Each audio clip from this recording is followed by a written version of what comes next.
empty hearts and neon lights. They're playing with my mind. Gotta get out of here tonight. Oh, I wanna run off and fly. And I'll tell myself it's fine to be alone, just to find somewhere that finally feels like home. Oh, oh, oh. I hate all this overthinking. Oh, oh, oh, oh. The more I swim, the more I'm sinking. Take me to a world of silver. No more heartbreaks, tears, painkillers. Take me somewhere unfamiliar. Bring me back to where we started out. Get me out of now. To where we started out. Get me out of now. To where we started out. La la la la, oh, oh. Get me out of broken hearts and starting fights, turning truth to lies. Gotta get up, stop wasting time. Yeah, I wanna run off and fly. And I'll tell myself it's fine to be alone, just to find somewhere that finally feels like home. Oh, oh, oh. I hate all this overthinking. Oh, oh, oh, oh. The more I swim, the more I'm sinking. Take me to a world of silver. No more heartbreaks, tears, painkillers. Take me somewhere unfamiliar. Bring me back to where we started out. Get me out of now. To where we started out. Get me out of now. To where we started out. Oh,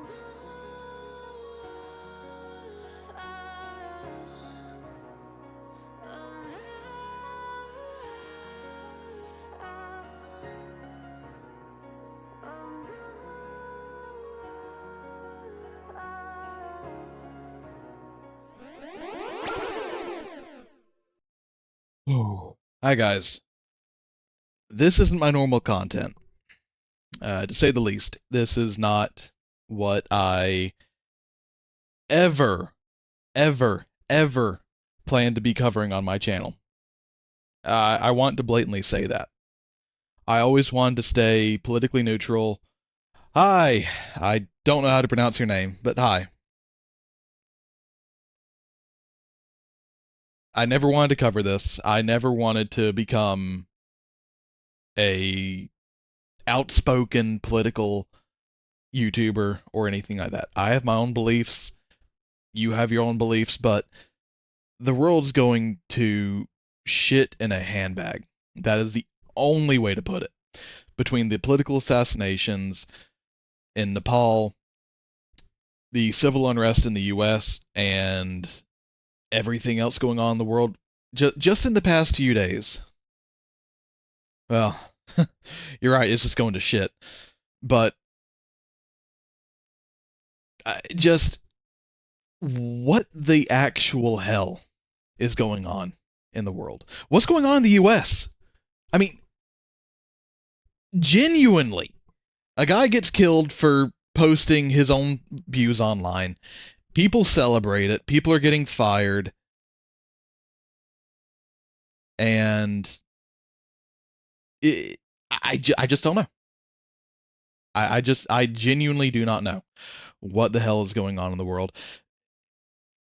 And I can't go anywhere on YouTube without seeing, stuff like this. Oh, my response to the left. I can't go on Twitter. Oh, shit, it's glitching. Uh, well, but I can't go on Twitter without seeing people calling for, oh, it's time to rise up, it's civil war. Oh, it's the left, it's the right, it's pandering. It's bullshit. Short, sweet, simple, to the point. It is bullshit.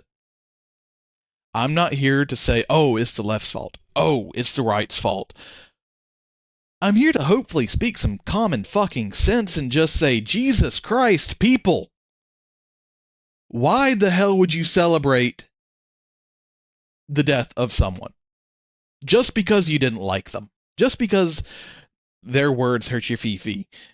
And you're just like, oh, yay, he's dead. And sit there and blatantly celebrate the fact that a husband and a father got killed on live TV.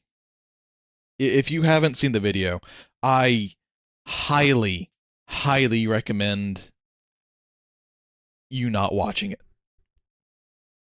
It is nasty, it is disturbing, and it's fucked up. Short, sweet, simple, to the point, it's fucked up. I don't have a script for today. I'm just blatantly flying off the rails. This is crazy. And I just see this video sent to me that Nepal has fallen as well. It just what the hell is going on? We have beheadings in Texas. We have school shootings in Colorado. We have the Charlie Kirk assassination. We have the Minnesota Catholic school shooting. All this has happened within just a few weeks of each other. Most of this has happened within just the past few days of each other. I don't get it. I know Nuxnor right here. He is a very controversial figure, but he's covering shit that a lot of people aren't covering. So, honestly, half of this is going to be live reaction, and half of this is just going to be my opinions on him. I've never watched Nuxnor. I know he is a controversial person, has controversial statements. Missing kids in Virginia? That's news to me.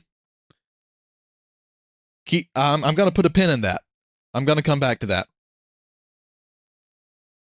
But, I mean, just, really, people. Oh, wow. Ava, are they okay? I hope they're okay. But I'm terribly sorry to hear that. But either way, we're just gonna get into this. Let's start off with something that's not. Well, I was gonna say not blatantly horrible, but in some of this video, yeah, no, everything going on is blatantly horrible. Apparently, they've captured the prime minister's ex-wife or wife and burned her and beat her, and I have pictures of that right here. And I want to blatantly say, this isn't a live stream of pointing fingers or saying, oh, you're wrong, or oh, you're wrong. It's just to ask the question, why? Why the fuck have we gotten to this point in our lives? Oh, that's great to hear, Ava. I'm happy they're okay. I'm very happy to hear that they are okay. But, I mean, why? Why has it gotten to the point to where you can blatantly be shot on live TV just for sharing your opinions on stuff, just for having a controversial opinion, and you get assassinated? I mean, there's no other way to put it. It was planned. It was to sit there and strike a political message, and in all honesty, it's an act of terrorism. Short, sweet, simple, to the point. But either way, we're getting into this. Nuxnor. God. Oh man, this could be spicy. I've only seen the first few seconds of it, but let's watch this shit together.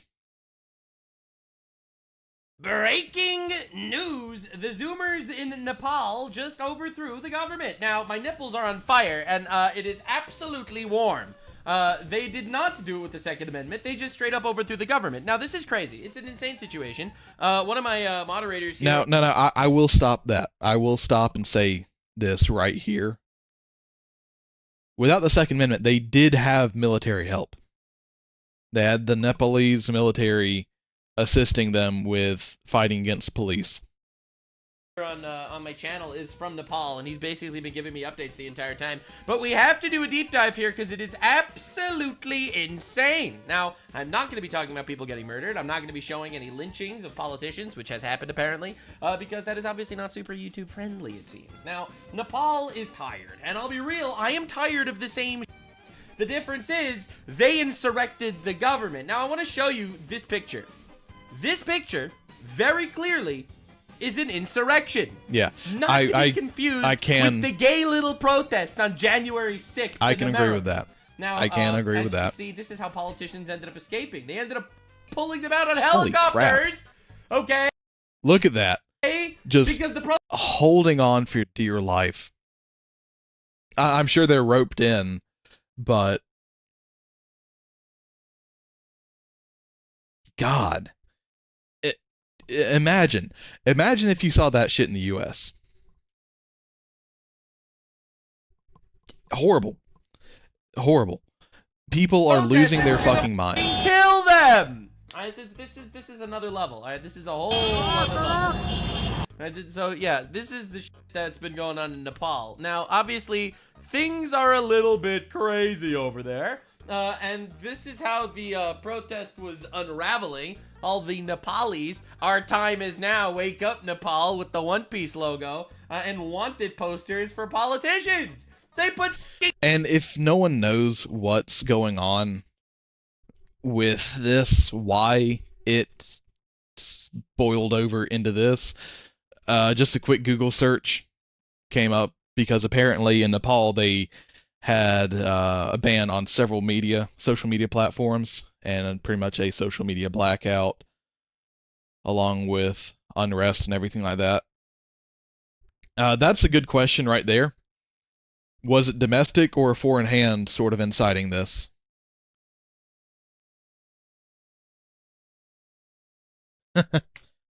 Yeah.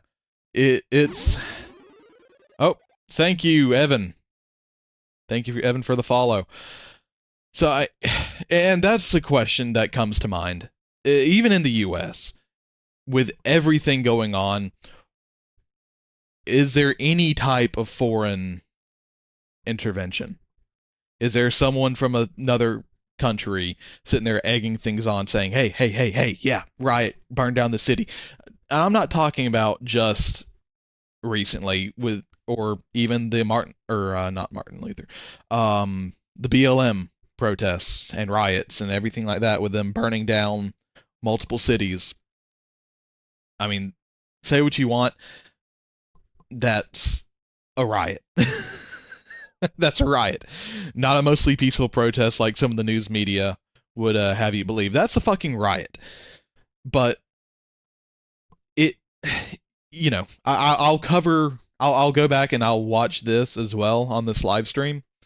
But let's get back into this. Bounties on their heads. Now you can Jesus Christ, bounties. This is how the left sees January 6th in America, but this is crazy. Gen Z Nepo baby with a fucking straw hat. Dude, this is crazy, bro. Holy shit. The Luffy crash out's insane. Now, anyway, this is what the parliament I would say like that in Nepal. As you is an insurrection. It did not last very long. Again, any leftoids in chat, this is what an insurrection looks like, right? Not to be confused with, once again, the very gay little protest in America. All right, now this over here, these are the flames of progress. Oh yeah, we are definitely regressing. Insane. Why are they protesting? I will show you. We're regressing, hands down. Now, this is how Gen Z in Nepal people are being radicalized. Short, sweet, simple, to the point. In a giant Discord call with thousands of civilians. This one call has 9,995 people where they were discussing the future of the country. Now, the reason why this is taking place, pay attention, libtards. We don't like censorship. I want to. This is. All right. So I'm going to pause this right here real quick and say, I pray to God, I genuinely pray to God that America never sees a civil war. Not just because, like, oh, the right's gonna wipe out all the liberals with their guns and everything else. No. People don't fully understand how bad a civil war actually is. A civil war and a genuine overthrowing of the government. Yes, I do remember that, Evan. I do remember that.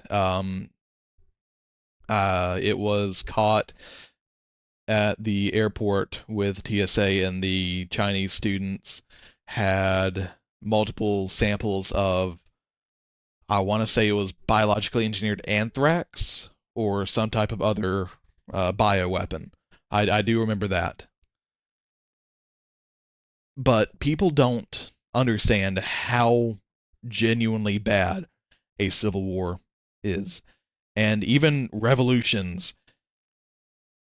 Does anyone watching know how many revolutions have been genuinely successful? I'm not talking about like, oh yeah, the rebels overthrew the government.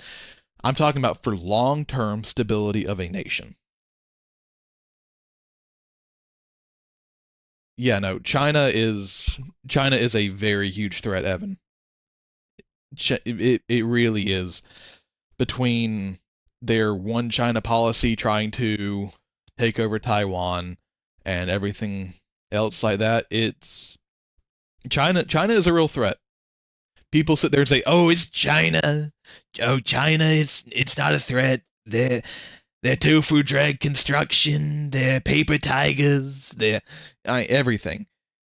And the thing is, yeah, exactly, Evan. It never works out. Once people start revolting, people start having coups and insurrections, like genuine insurrections, it never works out. The only time a revolution has ever worked out in the long term is the United States and the Revolutionary War. You can look it up.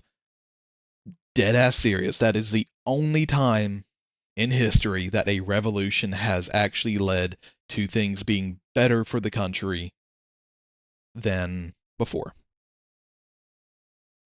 It's insane.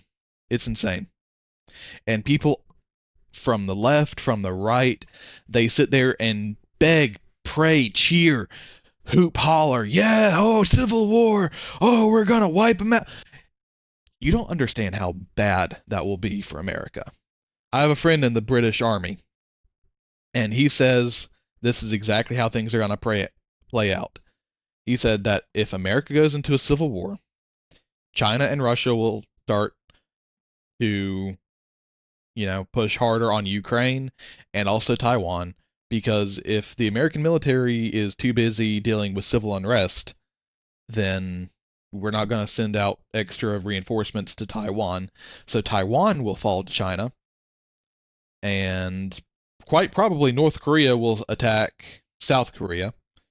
It's going to sit there and light off a powder keg of multiple things. And then once Taiwan is conquered, we already know that foreign agents are in the US. So they're going to sit there and invade either side of the party. So no matter which side wins, they have their people. And once that happens, I can guarantee you America will be much, much worse than whenever the hell we started fighting.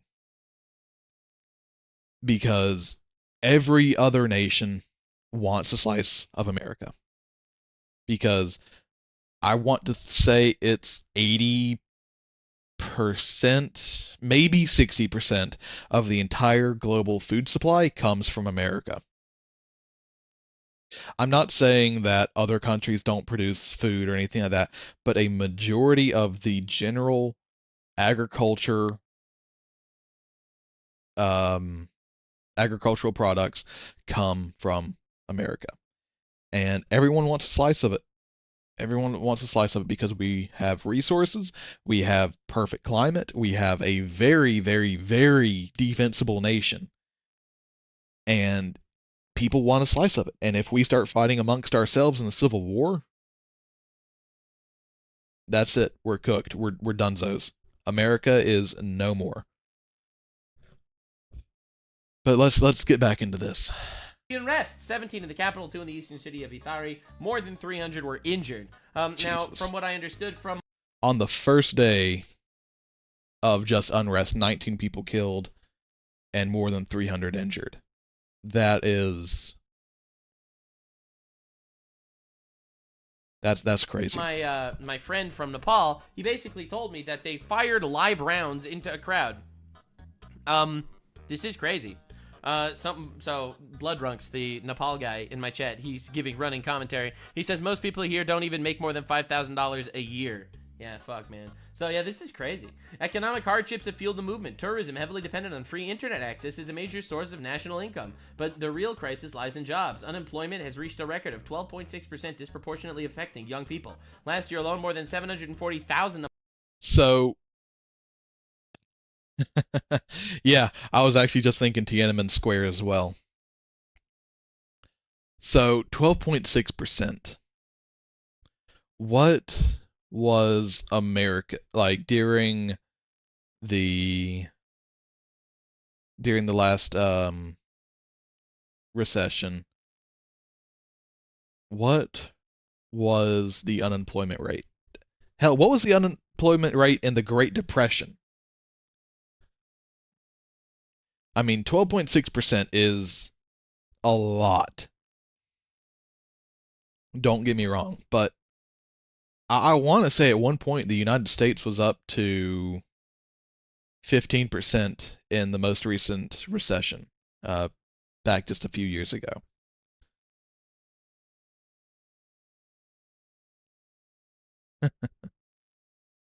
Yeah, no.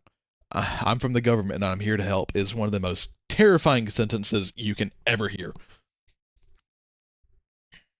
Nepalis left the country in search of work. And I'm going to show you videos for this. It's insane. Protesters carried signs reading, "Enough is enough," and "End the corruption." Transparency International ranks Nepal among Asia's most corrupt nations, with scandals frequently erupting, but rarely leading to prosecutions. All right, so that I did not know. Whenever I hear of political corruption, I always think of places like the Philippines, hell, even South Korea is rife with corruption, briberies of officials and everything like that. But I didn't know that Nepal, well, among, I guess that's the key word, is among Asia's most corrupt nations. Interesting. Because of course not. Why would they ever prosecute people? This is what it's like when you don't punish people. Paying attention, government? I want them scared, to be honest. Their fear makes me happy. Yeah. A lot of people, especially Chinese nationalists, completely deny and denounce the Tiananmen Square massacre. The Chinese government has done such a wonderful job of brainwashing people. That's the only way you can put it, is brainwashing. That they have kids. God, I wish I could find this video, but I saw it months ago, of kids screaming and refusing to use phones made in other countries, that they only want Chinese-made stuff because they don't want to support those other inferior nations. And it is amazing the indoctrination that a lot of the younger people in China and even older people in China deal with. It is mind-blowing how well they have indoctrinated their populace. Holy shit. What began as peaceful demonstrations, chanting slogans, voicing demands, quickly escalated. Crowds broke through the barriers and around the parliament. Smoke bombs appeared, confrontations with police intensified, news of deaths radicalized the protest. Because, they murdered people. Right, pay attention, United Kingdom, you're a few weeks away from this. On Tuesday, Don't get me started on the UK. I'm not even going to touch on the UK and what they have going on over there. Friend of the British military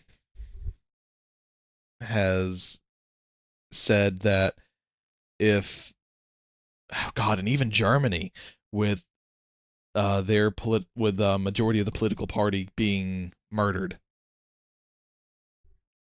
Yeah. All over the world, shit is hitting the fan, and it's bad. Like, I mean, I'm sure a lot of people haven't even heard about what happened in Germany. So, very similar to what's happening in the US, with one side sitting there calling the other side, oh, neo-Nazis, oh, this, all that, and the other, fascist, and yada yada.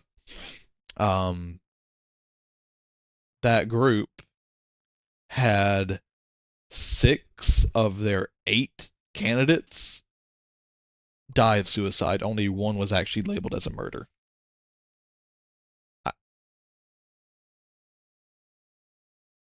Oh yeah, no. I've seen multiple videos of people, and I think I do have one of those pulled up as well in one of these videos of people, saying that because of this they can no longer support the Democratic Party.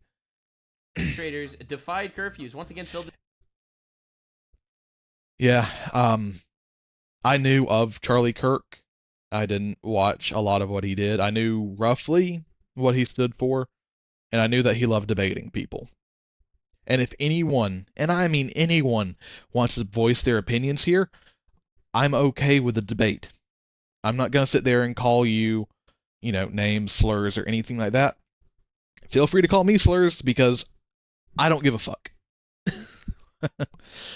But, I mean, people don't know how to debate anymore. And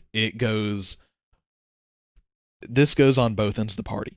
It swings either hard right or hard left. It is either you are for me or you are against me. And people say, oh, well, if you're against me and you hurt my feelings enough, I'm just going to assault you. I'm just going to make your life a living hell.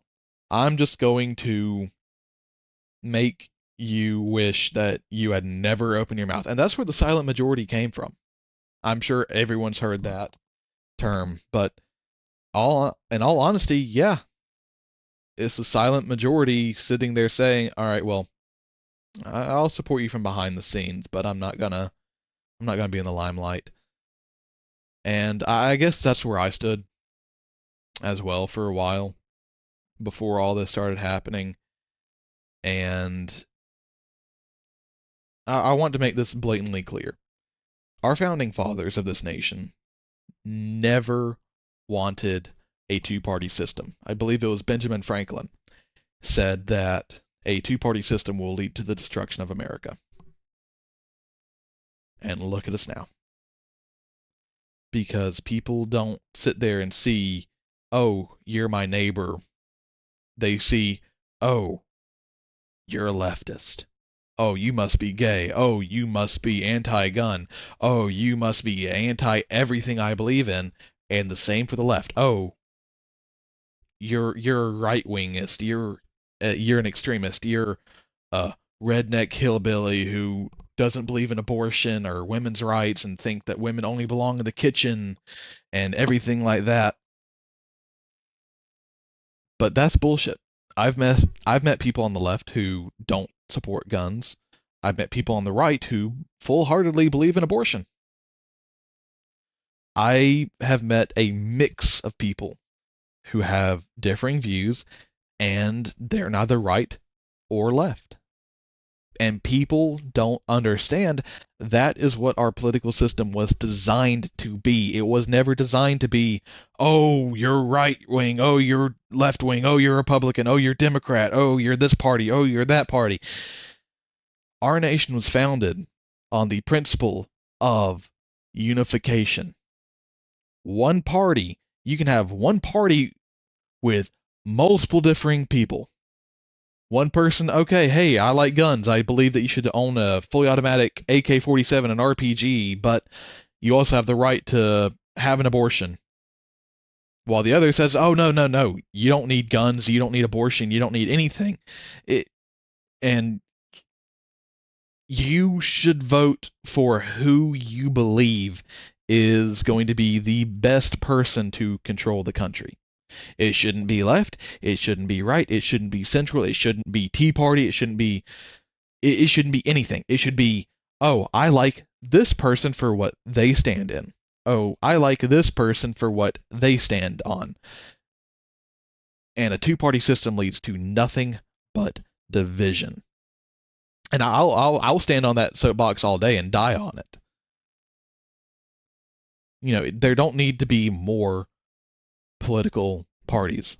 There don't need to be more than one. There doesn't even need to be one political party. Just, are you running for office? Are you not running for office? Are you going for senator? Are you going for mayor, judge, anything like that? Okay, what do you believe in? And if this is a hot topic, then Jesus Christ, what has the world came to? Obviously, this came to this. But I believe that lobbying should be very much so illegal.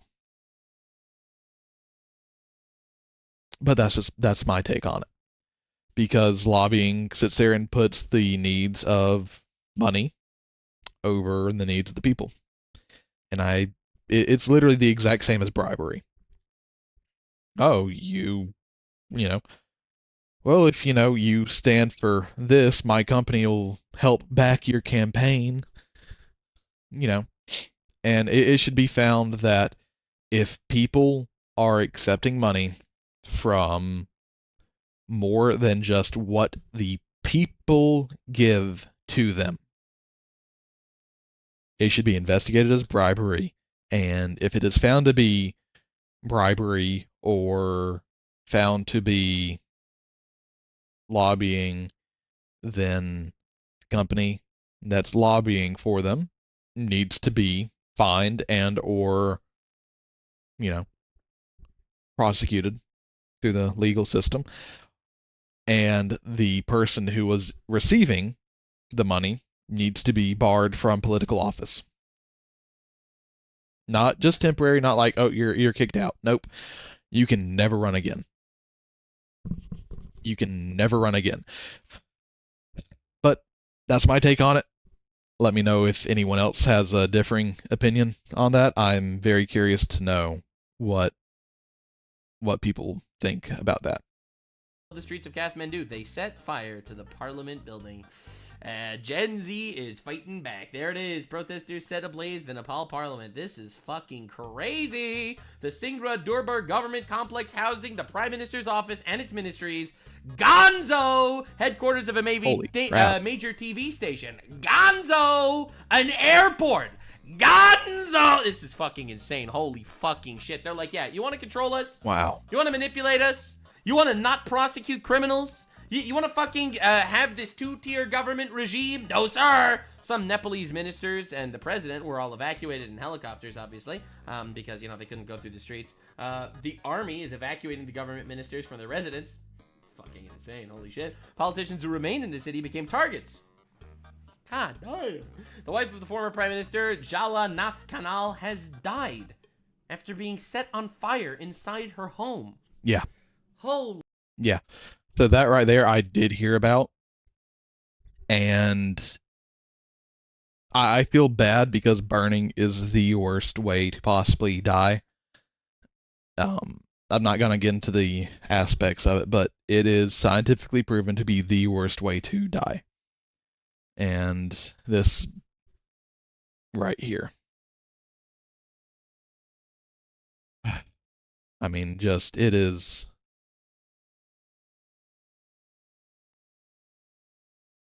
It's horrific. It really is.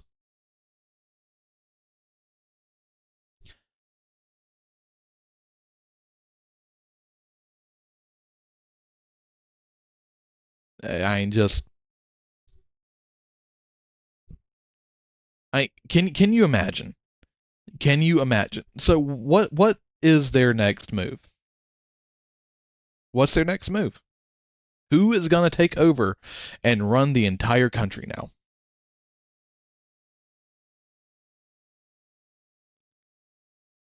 I'm not saying that reform or bad policies or corruption doesn't lead to drastic consequences.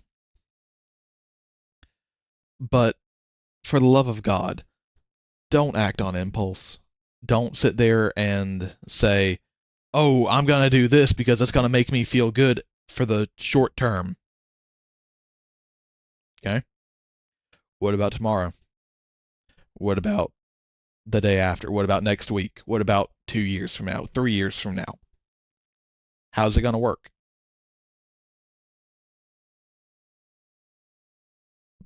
Because a I'm not a politician by any means. I don't know a lot about politics, but I do know that a lot goes into running a country. I know a lot goes into even just running counties, running states.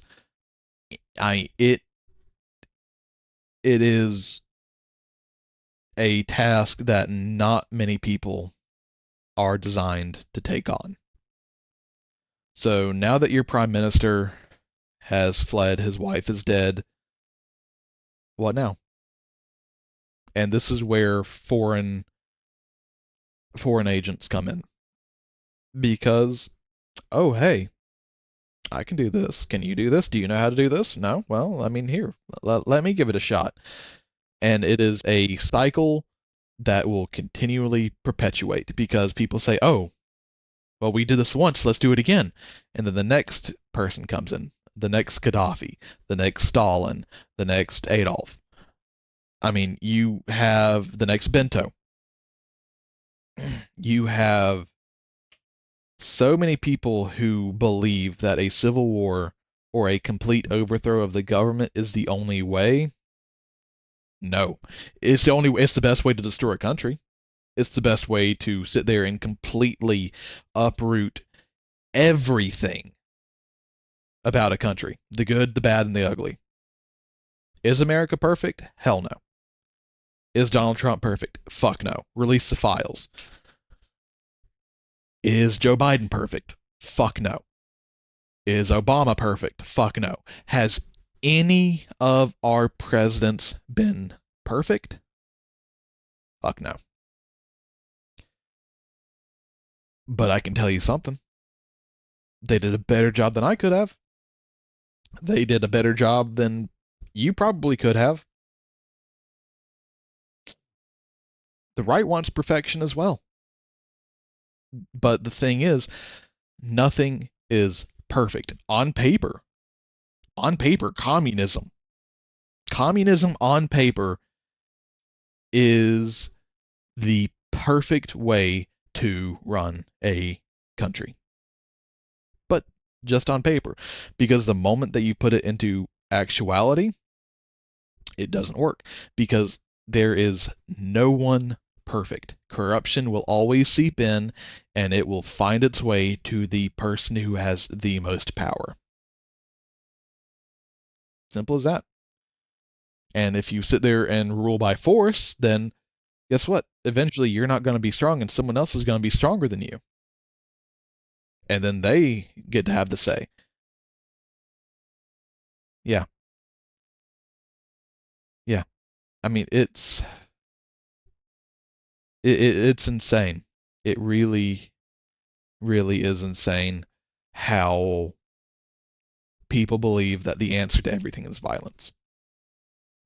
It's not.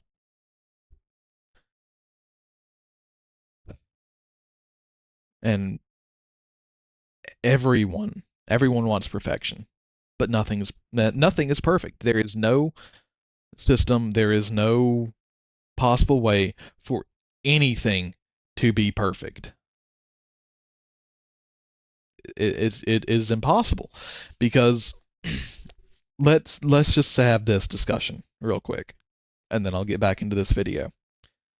So let's say you come to me and say, all right, if I give you every weapon that I have, every gun, every knife, every pair of brass knuckles, anything that could be considered a weapon, and give it to you, and you will protect me, that's the trade. Okay.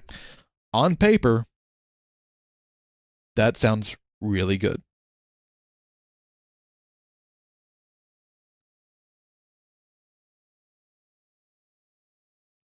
Oh yeah. Oh, hands down. It's you can still currently see that today if you look at North Korea versus South Korea. And now in North Korea, if you don't sit there and worship the ground that Kim Jong-un or even Kim Jong-il walked on, executed. Straight up. You sit there and watch something that they don't like, executed. You try to leave the country.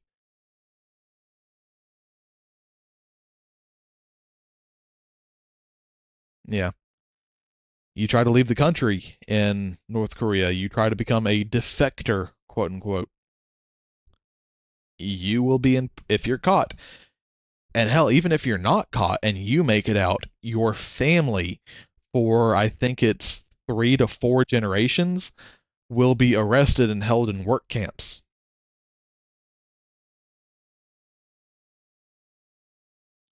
And that is my biggest argument of there is nothing perfect. Because if I give you everything that I have to potentially defend myself, what's to say that you're always going to be at my front door? If you have to patrol this entire state, entire county, entire city, what's going to say you're going to be at my front door whenever someone who didn't want? Yeah. Collective punishment is something that never works. That is how you end up with segregation. That is how you end up with things just like slavery. Because, oh, well, let's just say Antifa. That's going to be a huge hot topic group now because of Charlie Kirk, because it's came to find out that the shooter was radicalized by Antifa, that he went to a lot of Antifa rallies and a lot of other stuff as well.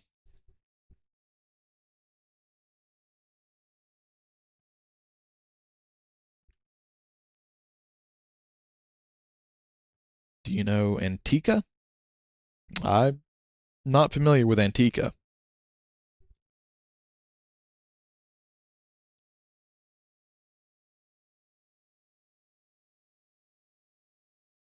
Hmm.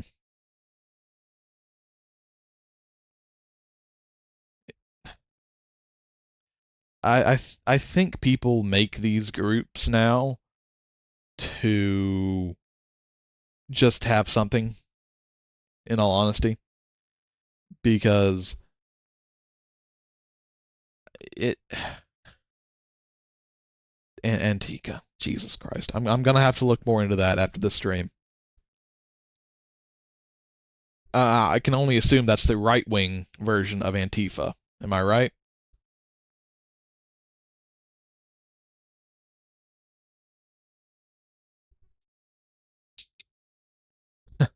Yeah. You have groups like the Proud Boys who seem great on paper. Oh, turns out their leader is an FBI informant. Surprise, surprise. Am I right? But collective punishment it doesn't work, because let's just say, oh, you're part of Antifa, oh, you're part of Antica. Okay, well, now you and everyone associated with you is going to be thrown in prison just for knowing a person.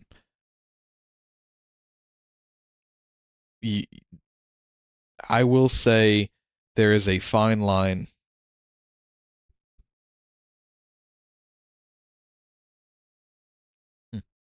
Sorry, I got a Discord notification. Someone sent me a friend request. I think it's from this live stream though, because world's greatest capitalist. I'll check that out later. But it would lead to nothing but slavery, to where one person gets to hold all the power over another. And I'm not talking about like on a peer-to-peer basis or anything like that. It would be Big Brother government controlling everyone else. Collective punishment does not work. It will never work. Yeah, exactly. Exactly. Say, and again, anyone associated with Antifa, just because you knew them, just because you were part of that group, whatever, hell, popped your head in and just said, hey, what's up? What y'all about? And it just so happens to be the day that, collective punishment was brought down, and you just being there got you sent to prison. That will never work. Collective punishment is the closest thing to dictatorship that you can probably get without outright saying dictatorship. But either way, let's get back into the video. Holy fucking shit, dude!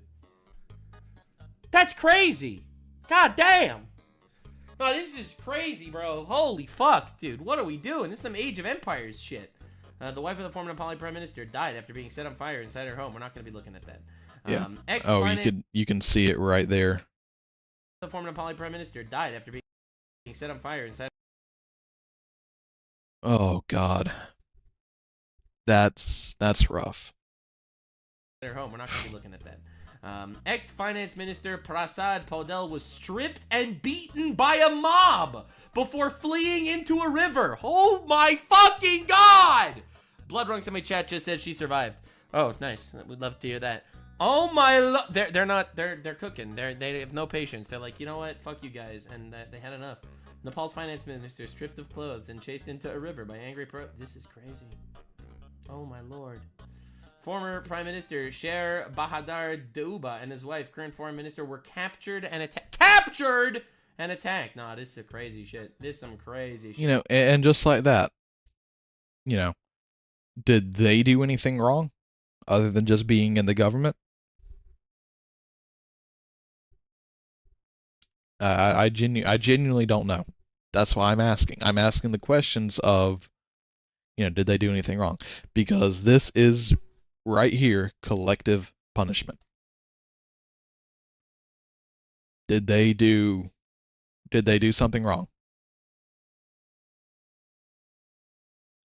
Captured and attacked. Nah, this is crazy shit. This is some crazy shit.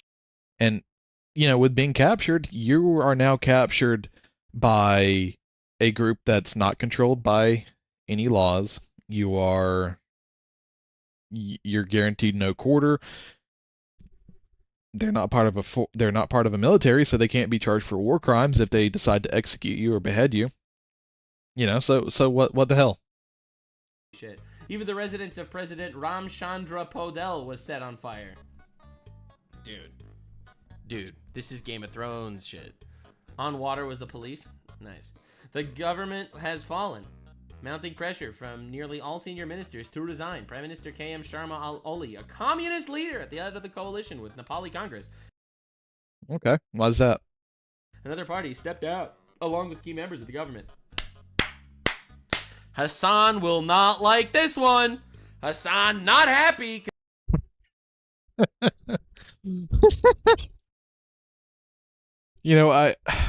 I kind of want to go find Hassan Piker and see what his thoughts on this are. Because even though I don't like, I said I won't, you know, name call.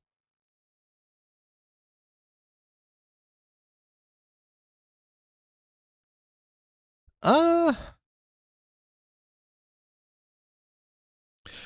you're gonna have to go into a little more detail with that, Evan.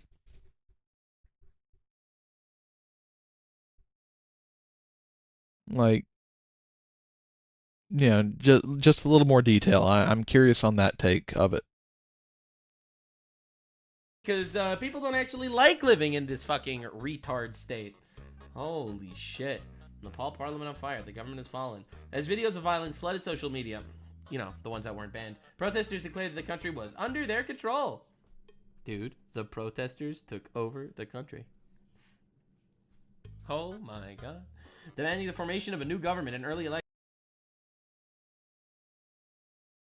But, and I'm not sure if you're typing a response right now or a little more detail, but I will say this. I've not met a I've not met many religious figureheads other than Christians in my life, and I don't necessarily agree with that take, Evan, because from what I've seen, it doesn't sit there and put the collective above the individual. It I'm just trying to think. Have I ever seen that before? Because I don't believe I have. I've seen it to where a lot of the trying to think of the word for it.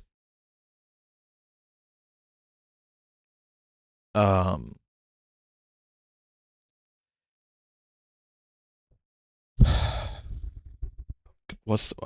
I'm trying to think of the word for it.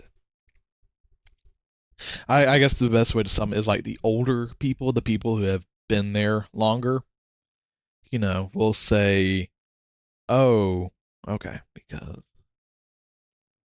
because I'm going off what the Catholics did, they would force you to where the church would own your property and they would force you to give up money to the church to help God."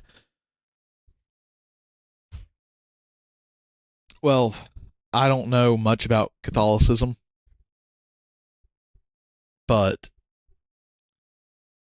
I I know modern Catholicism isn't like that, to my knowledge, just going off of base Christianity.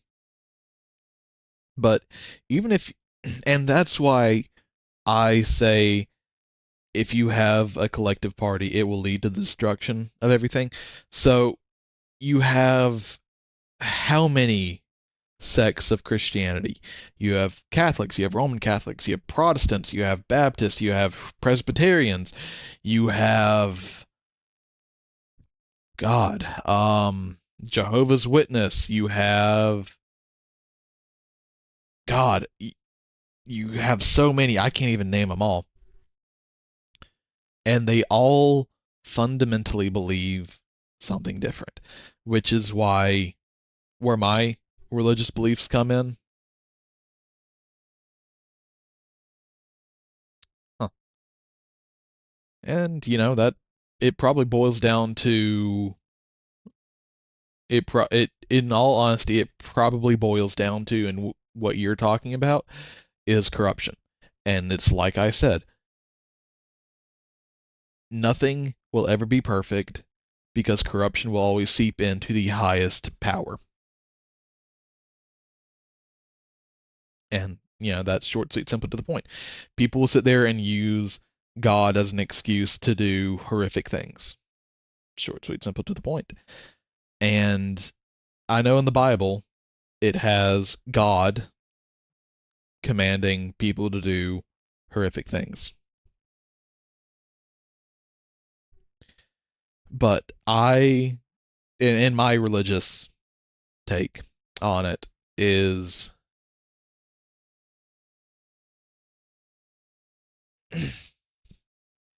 All right.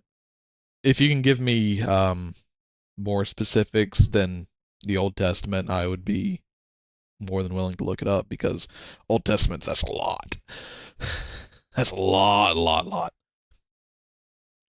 But my base take for religion is don't fall into the sex of it. Don't fall into the trap of, oh, well, I believe slightly different than you. Oh, I believe in this, so you shouldn't believe in that. Believe whatever the fuck you want to believe. And look at the base and root cause of it. So if you see something in the Bible that doesn't add up to what is being taught at a church or taught by a group, then you can probably easily assume corruption has found its way in. And a lot of people believe that, church is supposed to be some big, oh, almighty, holy, temple thing.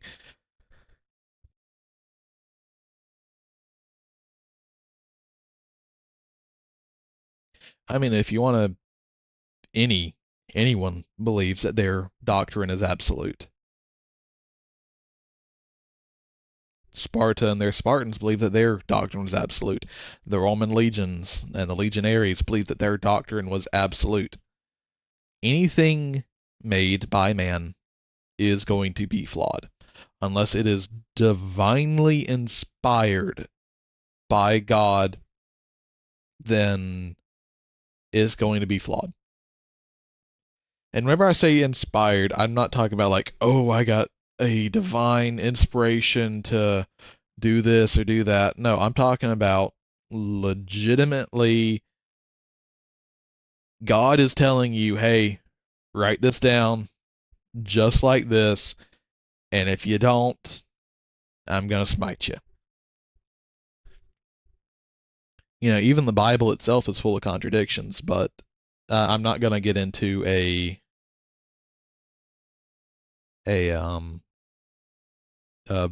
Bible debate because I will blatantly be the first to admit there's a lot about the Bible that I still do not know. I'd be willing to learn, so potentially next time we could talk about this if there is another political based live stream that I do, if this is something people actually enjoy. But I lost my train of thought. Damn. Damn. But take the base, and that is what you can. Oh yeah, church. That's what I was talking about. That in the Bible, and people believe like, oh, it has to be at a church. You have to dress up to the nines or anything like that. You have to tithe and everything like that. But in the Bible, people always seem to forget that it says,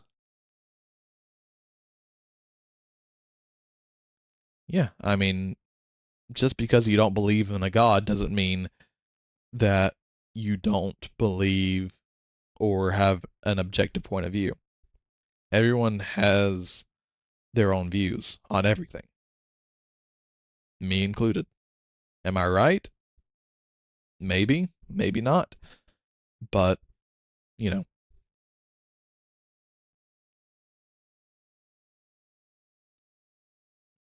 yeah,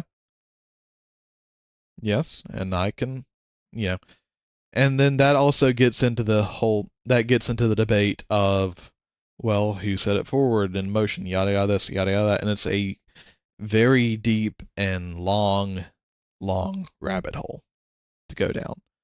But uh, I'm gonna sprinkle off this topic of church, and then I'll get back in the video.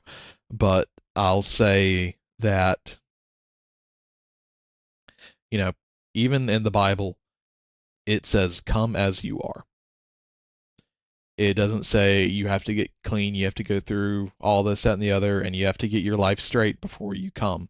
It just says, "Come as you are, and where two or more are gathered, my presence is there."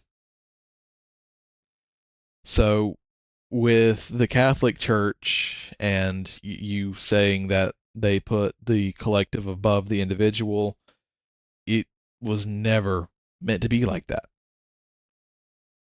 The Bible blatantly says that where two or more are gathered, my presence is there. Back in the I can't think of what century it is, but pretty much around the Roman era where Jesus was still walking around, they still had the disciples and everything like that. They didn't go to the temple. They would go to the temple to, make sacrifices and stuff like that. And that's a whole nother thing before the crucifixion happened. But people would sit there and have pretty much dinners. They would have small family gatherings to be able to discuss and talk about, beliefs and everything else like this, and read and learn from the, I can't say the Bible because they didn't have the Bible then, but, to read, talk about, and discuss, the religion. It was always meant to be small, unified groups to where you could go from one group to the other, to the other, to the other, and discuss and have the brotherly love of each other. Because while, yes, there is a collective, it still upholds the individual. Because in the Bible, it does talk about how if one, and there are a lot of stories about this, the prodigal son is one that's fairly easy to understand, but the easiest way to put it is say that, yeah, it's like 60-40. But, um, pretty much it talks about God being the shepherd and how if a single sheep wanders away from his flock, he doesn't sit there and say, okay, well, I still have all my other sheep here. Fuck that one. It talks about him going out to the individual and bringing them back in. So I, I don't like it whenever I say people, whenever churches put the group above the individual. I don't like it whenever people sit there and say, oh, you have to be this way to go to church, or you have to be this way to be saved, or oh, you have to, give up, this aspect of eating. Because, interesting fact, and I fully believe this, salvation was meant to be simple. Well, you kind of have to what? On which part? I know there's always a small delay, so um, so I'll pause right here so I stop talking and let you point out. I think I know what you're talking about giving up aspects of your life, which yes and no. And I say that because if you truly, and I believe that if you are truly divinely inspired to, become a pastor or, anything like this, you'll just lose the desire to do certain things.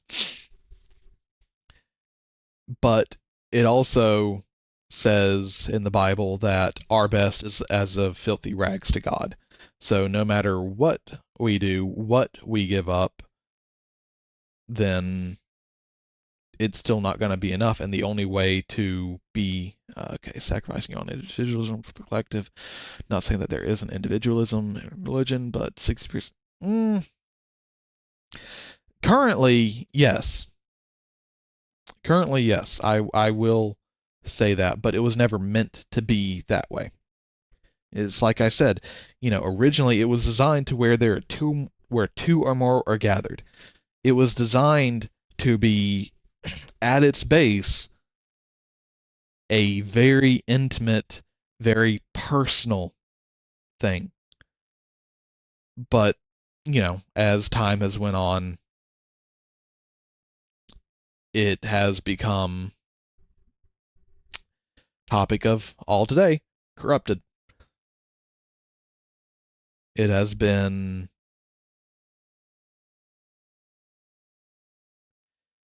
no, not entirely. So a communal society means that everyone is treated the exact same, but that's not exactly accurate.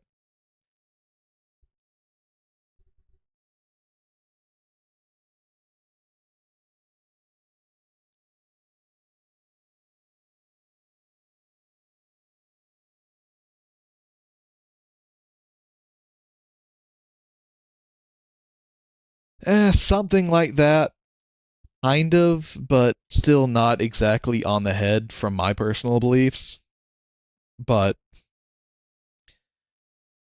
it is, at its base, it was still meant to be a very much so individual thing, because even in the Bible, it talks about, the, and I'm paraphrasing here, you have two farmers, one sits there and did nothing, and the other worked his ass off hoping for the rain. Which one do you think is more prepared? And which one do you think will be better rewarded? The person who actually sat there and worked for the harvest. So, I mean, even though salvation as a blank as a whole is a collectivism, it's still talking about the individual of, of greater rewards, of greater harvest, of greater bounties, and everything like that. So it's not exactly a communal society. It's you work for it and you'll receive. It's a work and receive thing as well. But either way, I've gotten a little off track. Let's get back into the to the Nepalese government falling.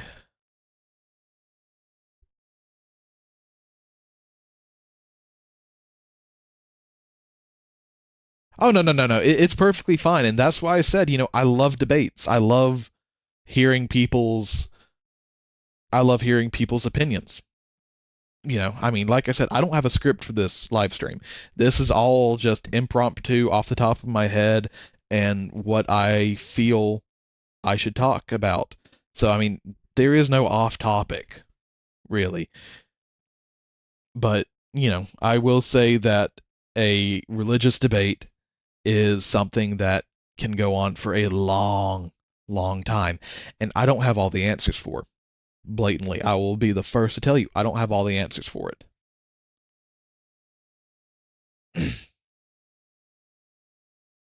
Elections. The social media ban was only the spark. For Nepal's Gen Z, the protests have become a fight not just for internet freedom, but for systemic change and an end to the corrupt political elite. Holy fuck, pay attention, Europe! The Western world should be shaking their fucking britches right now. Now, this, ladies and gentlemen, is what we call an insurrection. And even Nux right here. He is wanting. He's like, oh, pay attention, Europe, pay attention this, pay attention that. Civil wars are the downfall of nations. I'm not saying it is a 100% guaranteed thing, because America is obviously an example. But, it's the rule, not the exception. Again, to clarify for the third time, not at all remotely similar to the unbelievable gay fucking protest that took place literally. Anyway, It's kind of crazy how this happens. But this guy made a video saying Nepal is on fire. This video came out 1 day ago and already has 7 million views. This is Nepal is on massive. It's huge. So lock in, Poison Girl. I hope you're ready to see one of the most diabolical deep dives we will ever see in our entire life. Pay attention, Europe. Pay attention, globalists, politicians. You think you have infinite power, and, you know, the more that you can look into it, it may be like that, but from my experience, it's not about the majority collectivism. It's a lot. Is burned through! Jesus Christ. Oh my God! You know, and what is the...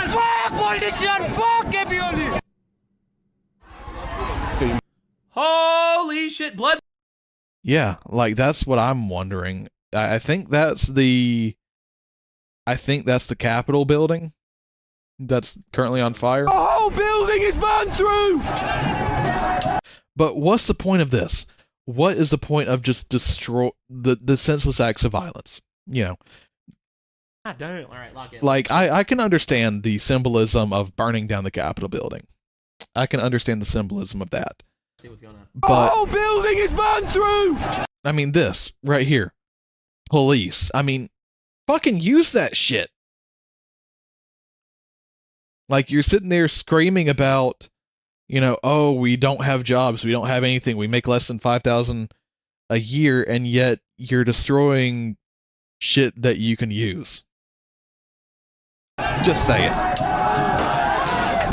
Oh my! Just saying. I mean, again, people.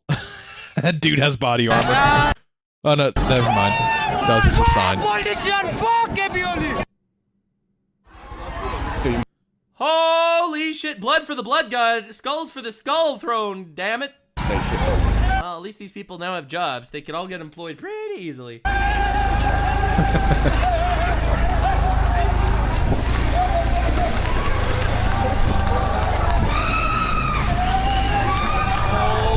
Oh, that's probably whenever they open fire. Whoa! I think this shit was organized on Discord calls. Oh my lord! Holy fuck.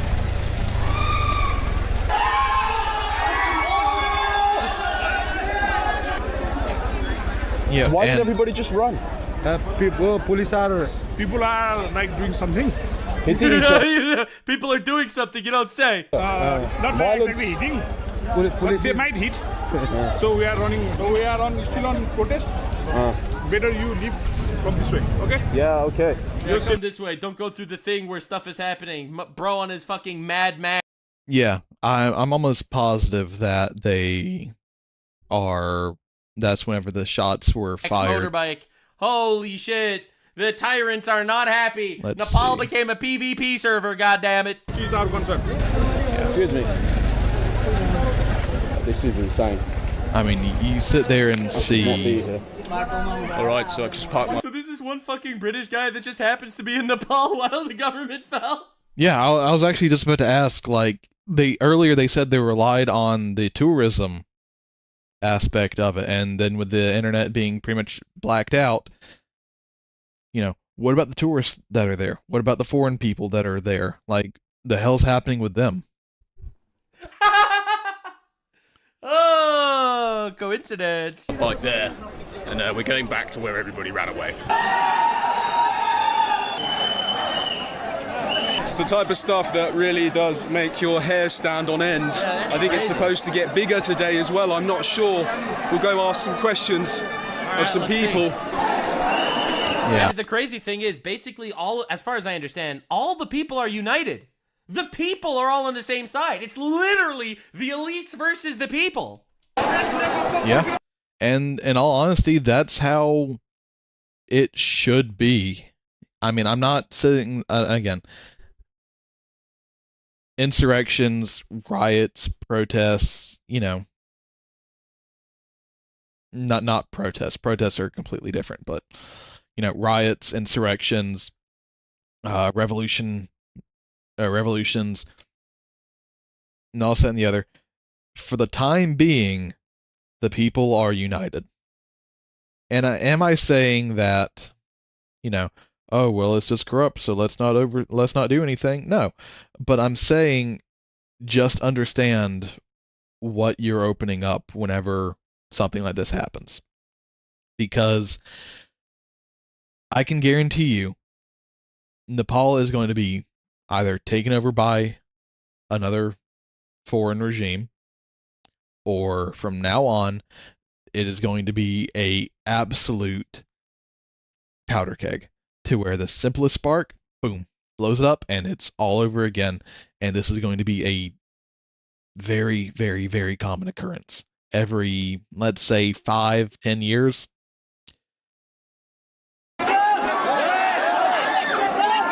Obviously something needs to be done about. Nice to meet you. What's your name? Can't hear. Okay.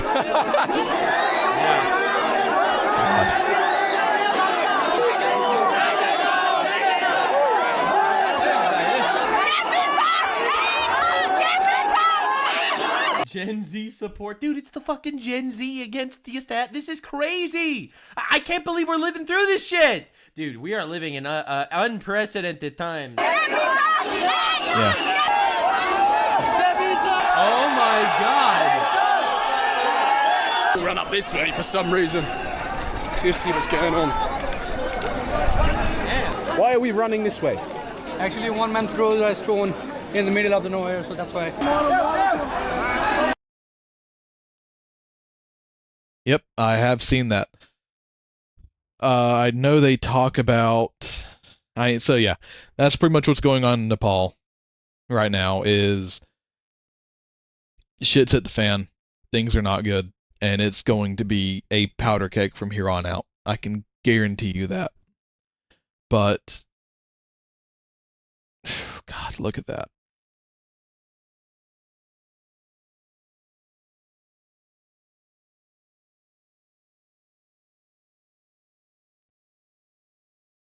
Look at that, man.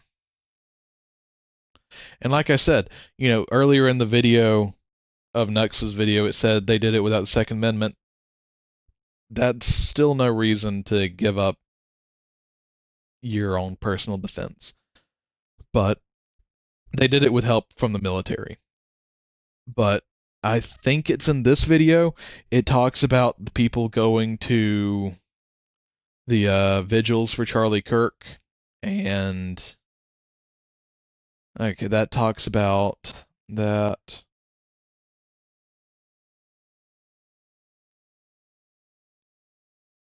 Yeah, no, I can go ahead and say it was a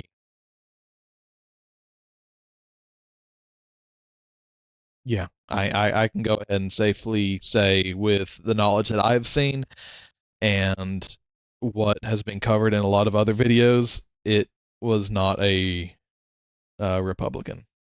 Yeah, Charlie really and Kirk truly. was a true man of God and spoke about forgiving our enemies as nothing annoys them more. But Charlie was a better man than all of us. Good morning, ladies and gentlemen. We got him. On the evening of September 11th. And as you can see, this is from Decoy Voice. This was uploaded just 19 hours ago. So if anyone wants to watch the video or see any more of his content, it's all right here. A family member of Tyler Robinson reached out to a family friend that Robinson had confessed to them or implied that he had committed the incident. Inscriptions on the 3 unfired casings read, "Hey fascist!" ! Catch! ! A second unfired casing read, "Oh Bella Chow, Bella Chow, Bella Chow, Chow Chow." And since they finally caught that guy that shot him, he's likely going to face a firing squad. I hope he's going to be found guilty, I would imagine, and I hope he gets the death penalty. What he did, Charlie. Yeah, I mean, it's at this point, it's damage control. Like, I think it was a ABC news anchor who's already been fired for their dog shit take on what happened. Someone could have said, oh, they were shooting their rifle off in celebration of what happened. And at this point, I can't say every, but most news outlets are now just doing damage control. He's Because, the finest person. He didn't deserve this. well, Now, I'll I get don't into want it to go too much whenever into it who comes that up. coward was, as these low-life idiots that have accomplished nothing always want to somehow immortalize themselves alongside someone actually great. I just want to highlight how this implicates everyone and everything that radicalized him into doing this, as MSNBC immediately goes into damage control. Yeah, Again, about those it's bullet casings and the inscriptions, hey fascist, the words Bella Ciao, the words if you read this, you are gay. What do you see as the significance? Really, I would need to actually see these words in the way that they are on the bullet casings in the gun to make a proper interpretation. But just knowing what those words are, I'm kind of overwhelmed with how immature it all sounds, and that there is no really chronic theme. With other idiotic theories spreading online that try to cover up his motivations. When the Alright, I'm gonna go back and pause and look at this. Yeah. Yeah. No, God. This is why I hate mainstream media. I hate Fox News, I hate ABC, I hate CNN, I hate a lot of news agencies, which is why I highly support you to check out today's I'm just kidding. God, I wish I had a sponsor. But no, Ground News, I know a lot of people talk about that because it gives you the takes from every political party. And that's just the thing. Everything has been so it's not just a women thing. Like, it was a guy who was sitting there saying, "Oh, well, he could have shot his gun off in celebration, and that's what shot Charlie Kirk," or anything like that. Like, it's not women, it's not men, it's just people being dumbasses.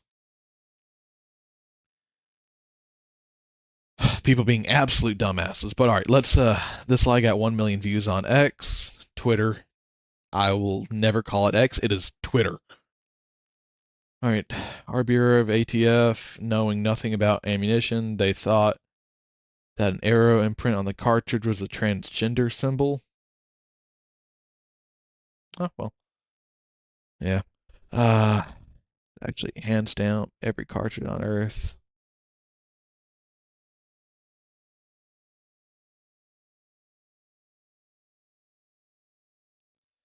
Alright, investigation told CNN. Initial report also called a bulletin, typically include all information gathered in investigation. Yeah. I've met a lot of guys like that too, but either way, that is your own personal thing. Let's see what this says. Assessing transgender and anti-fascist ideology on the ammunition side of weapon belief. What?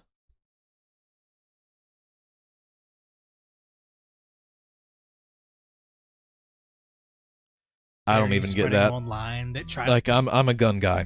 I have a lot of guns. I know a lot about guns, but what the hell are they talking? I don't even know. to cover up his motivations. When the message was clear, the coward thought he was fighting fascism. Well, I will leave that up to you to interpret what those engravings mean. I think the clearest one that says "catch fascist," there's not. And by the way, that's like catch like a ball, catch this. I think that speaks for itself. As something recently made him this way, where he recently went away to college, allegedly a part of this organization, the Democrat Socialists of America. When I say when we fight, you say we win. When we fight. When we... So, you have a gay pride flag with what's on it? Does it Socialists of America. The hell is on when that? I say when we fight, you say we win. And then you have a weird German flag. Yeah, that is the German flag, isn't it? With a peace symbol and the Indian? The hell are these logos, man? When we fight. When we fight. When we fight. So after years of painting conservatives as fascists, encouraging them to fight back, they can't be surprised when some psycho acts upon their specific instruction, which is why these liberal college universities specifically need to be looked into, as they have a long history of fostering this mentality. Yeah, I will say that the media, and again, this is why I don't think there should ever be a 2, 3, 4, however many party system. It should never be a party system. Vote for who you believe is the right person to run the country. Don't abolish all parties. Abolish left. Abolish right. Abolish Democrats. Abolish the Tea Party. Abolish every fucking political party and just have it be a basis of, hey, I like what this person stands for, I'm going to vote for them. Get rid of the brain dead ideology of, oh, hey, I'm always voting blue because blue's never wrong, or I'm voting red because red's never wrong and they like guns and they like my freedoms, and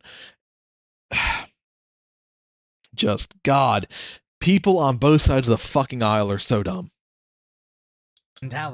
And after this murder, universities everywhere are having to fire faculty over their insane social media posts, essentially rationalizing the assassination. As this even gets down to the high school level, with even cheerleading coaches getting exposed for it, which just shows how widespread this issue is in education specifically, as these idiots wouldn't take to social media to post their selfies celebrating a murder unless they thought they'd be met with overwhelming support. But when the left cries, Charlie was a martyr for freedom of expression, but now people are losing their jobs. Rolling Stone forgets the fact that they themselves once encouraged this. Yeah. I will say this, I have watched this video all the way through, and that's why Smith chose it. Behavior, as I've never been a fan of cancel culture, but this isn't that. Anybody is free to challenge Charlie's conservative worldviews, but once you say conservatives deserve to die over their virtues, you are a danger to half of society. As several nurses, yeah,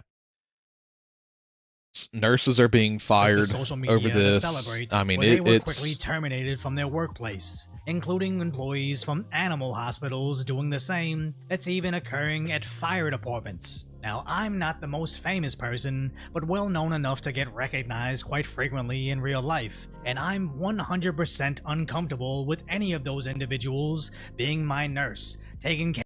Well, and the thing is, I'm on a lot of military subreddits as well, or military groups as well, and there are people in the military who are blatantly celebrating the death of Charlie Kirk, and people are calling for them to be dishonorably discharged from the military. Do I believe people should lose their jobs for an opinion? No. But I will say there is a line that gets crossed whenever it's like this guy's saying, there is a line that gets crossed whenever you celebrate the death and murder of someone just because they have different political views. And people who are coming out saying like, oh yeah, someone finally took the shot, I wish I could have done it, or anything like that. You are fucking deranged. You need to go seek psychiatric help. Short, sweet, simple, to the fucking point. If you can sit there and celebrate the death of someone just because they believe something different than you, go get fucking help. Because God knows you need it. Care my pet, or even rescuing me from a burning building if they think the moderate version of me deserved to die. And there's 77 million Trump voters that feel the same exact way we do. That's why there's this huge movement online of conservatives gleefully becoming Karens, tracking down HR departments and calling them. As it's even happening to sports journalists, employees in sports organizations, and causing the boycott. Yeah, so that's another thing. Game devs. Fucking video game developers who should have no political commentary on their shit are getting in with this. It is People can't let their own political ideologies not seep into everything they do. This is a this is a live stream I never wanted to do, as I blatantly opened up with. This is one that I never wanted to do. I wanted to keep this as politically neutral as possible on my channel. But there comes a point to whenever you have to ask, what the fuck? Yeah, no. It's just like it's just like that old story of two people arguing over what color the sky is, and it gets brought up to the king, and the king sides with the idiot who says the sky is green, and the person, no amount of evidence, convincing, talking, debate, rhetoric, or anything can convince an idiot that they are wrong. Of video games, where Redditors are starting to get afraid of being held accountable for their sickening social media posts. And even a comedian got reposted over his insensitive joke about assassination, only for it to be an old video about the healthcare CEO. Which this mistake would look bad, except it just highlights the issue with modern day Democrats. Ever since they got comfortable calling for the end of Trump, this slowly seeped out into Now, I will say, I'm not saying that violence is always the answer, but I will say this about the, United Healthcare CEO getting killed. Some people deserve it. Some people genuinely deserve it. Not for their views, but for their legitimate actions. Pedophiles. For their actions, they deserve to be fed feet first into a wood chipper. People who do horrendous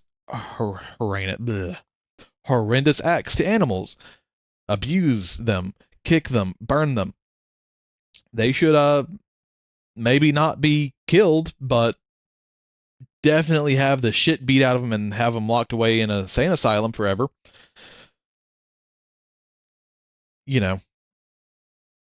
And I will blatantly say this: the moment that people's lives are worth less than a paycheck to you,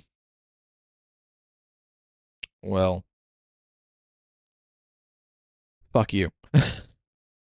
That's why I never agree with, the whole, oh, it's contract killer, oh, mercenary groups, everything like that, because at that point you are literally putting a paycheck on people's lives. And to me, people deserve more than that. My mother was nearly killed by the negligence and the bullshit of the United Healthcare system. So I may have a few personal reasons for... I didn't celebrate his death. I didn't say, oh, yay, he's dead. But I'm just like, oh, well, fuck around, find out. Anybody and everybody they disagree with were simply committing the crime of not being in their cult. As you don't get this huge wave of idiots cheering when Charlie Kirk gets murdered without the horrifying displays of support for Luigi. As this is the spear of political violence, you don't get the psychos that actually commit it without the Taylor Swift levels of fandom for it. All these little TikTok. And I want to clarify again. I was never calling for the death or celebrating his death, but I can say his death didn't bother me. I wasn't rooting for the murder. I believe that if you do something horrendous, you deserve to have the equal outcome of what that is. I'm not sitting there saying free Luigi or anything like that. He committed a crime. He murdered someone. He took a life. And if he gets the death penalty, that is the just and equal reaction of what he sowed. But also, as for the CEO, he put a paycheck on people's lives, and someone eventually got fed up. TikTok dances and jokes don't seem like they're encouraging murder, but I don't see it any other way. So the left can cry about cancel culture finally backfiring all they want. This is something that had to happen for a civil society to correct itself, where Asmongold went to his 4 million subscribers to ask for more of the same. Make sure to talk to HR and let them know how uncomfortable you feel that there's a person who's working at your company who might want to advocate to have you killed because you disagree with them. Tell them that it makes you afraid to come into work. Tell them that, you don't know, maybe you're going to file a lawsuit. You feel unsafe at your workplace. And honestly, here's the important thing. You should feel unsafe, because these people would justify violence against anybody who disagrees with them. And this won't be the only episode. He's making it his mission to expose anybody cheering on political violence. And unlike Charlie Kirk, Asmongold isn't a political figure. He was originally a Twitch video game streamer, which exposes an entirely different audience to who the left actually is, where previously video gamers were a prime audience for internet propaganda from places like Reddit. So of course Redditors were I don't agree with that take on it, but I can see where he comes from with that. But a lot of the people I've met online aren't leftist, aren't right. They're very much so like me. And I'm not sitting there saying like, oh, I only surround myself by... No. I embrace people with differing opinions, differing thoughts, or anything like that, to come, hang out, play games with me, anything like that.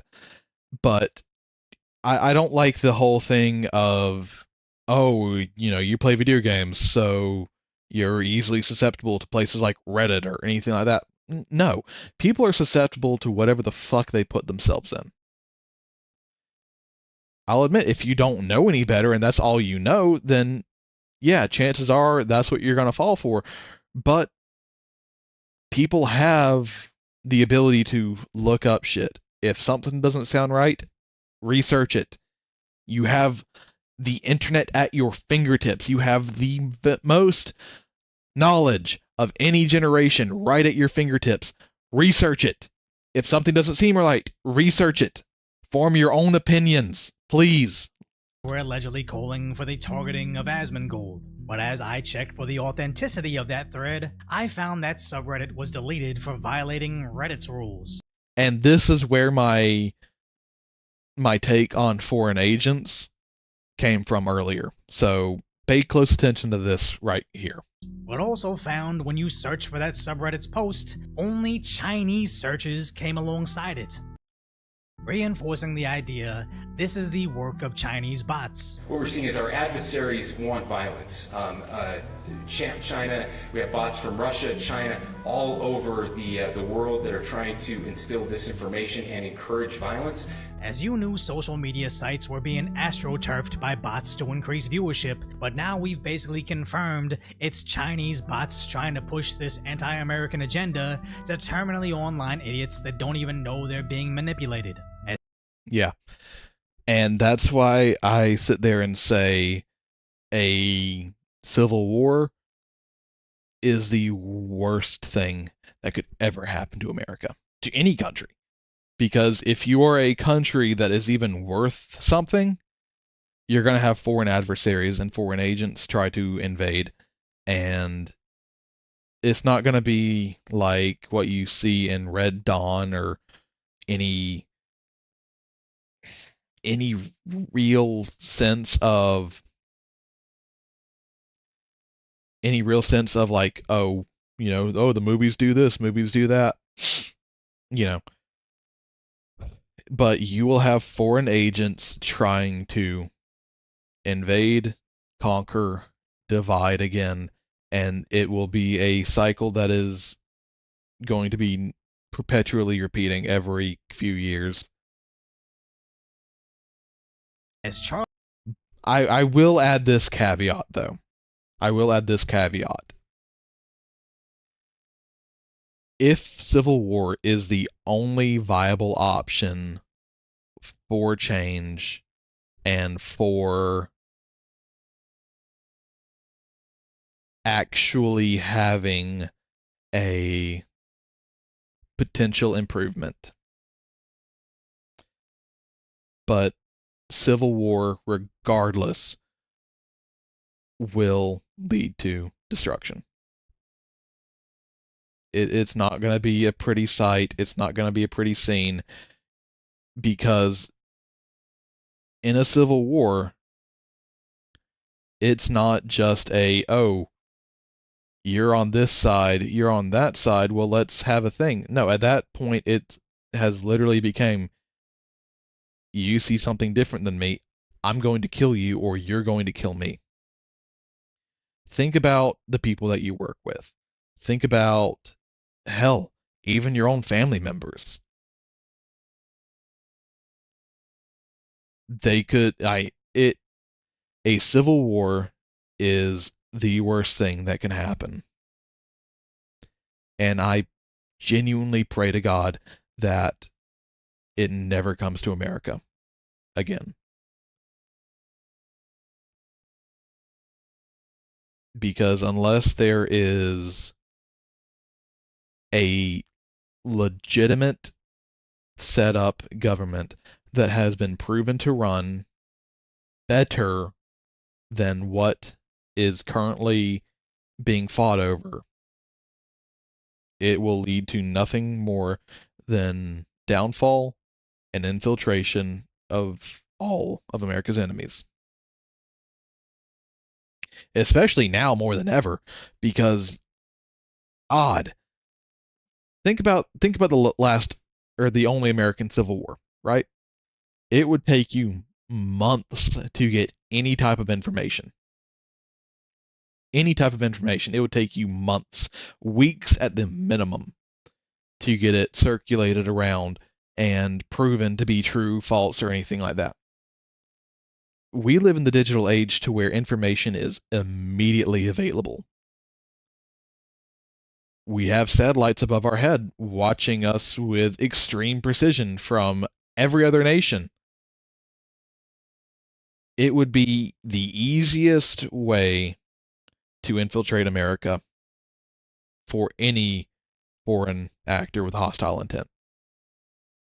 Charlie Kirk's in-person popularity on college campuses were a testament to this, drawing in huge Donald Trump-sized crowds, proving that Gen Z is shifting incredibly to the right. And when the left could no longer win the argument with words, they immediately went to violence. And make no mistake, Democrat leadership was directing this the entire time, as the bullets were clearly marked with anti-fascism phrases, responding to the years of Democrat messaging. Yeah.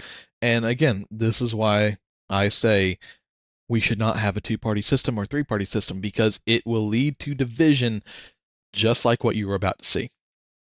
Do you think Donald Trump is a fascist? Yes, I do. This is what kicking the shit out of fascism looks like. Prevent the spread of the lawlessness and the fascist chaos. So when we say Donald Trump is a fascist, a form of racist nationalism. We are now living in a fascist dictatorship. We're worried about our democracy falling to an authoritarian and potentially fascist form of government. And allow him to take over this country as a fascist dictator. When fascism isn't just coming, it's already here. No one has ever been more dangerous to this country than Donald Trump, and he is a fascist to his core. So of course. And that is why you have people trying to assassinate Donald Trump, trying to start fights at vigils for Charlie Kirk, for people celebrating a man's death, a father's death, a husband's death. Was he sitting there touching kids? Was he sitting there, going to Epstein Island?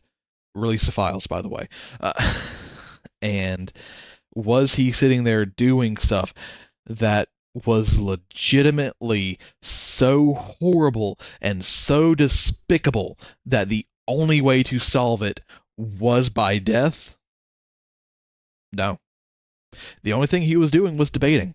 The only thing he was doing was sharing his opinion.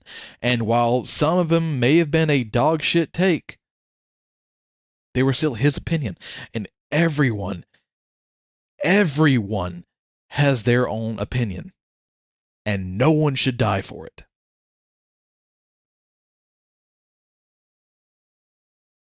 Yeah. Yeah. I mean,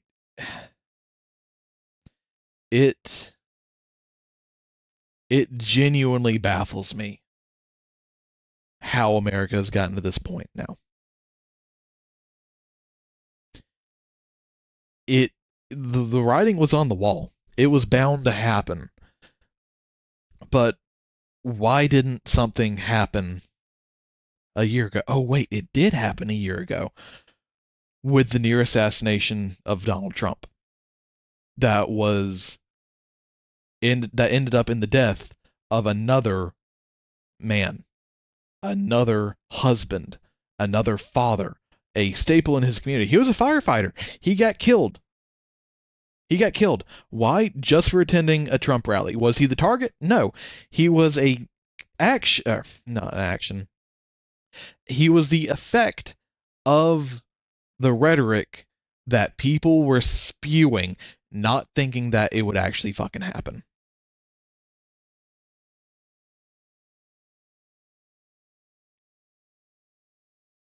People, you don't understand. Words have consequences. It may not get you fired, it may not get you put in prison, it may not get you punched in the face, but if you call for the death of someone and villainize someone else, people are going to eventually believe. People are going to sit there and say, okay, yeah, you're right. It is going to legitimately brainwash people into believing everything you say is the absolute gospel and absolute truth, and eventually they're going to take action. And you act fucking surprised whenever some delusional fucking psychopath takes a shot at the president, takes a rifle and shoots up a fucking school, a Catholic school, which I will talk about later. You know, people have a corruptible mind, and people don't form their own opinions anymore.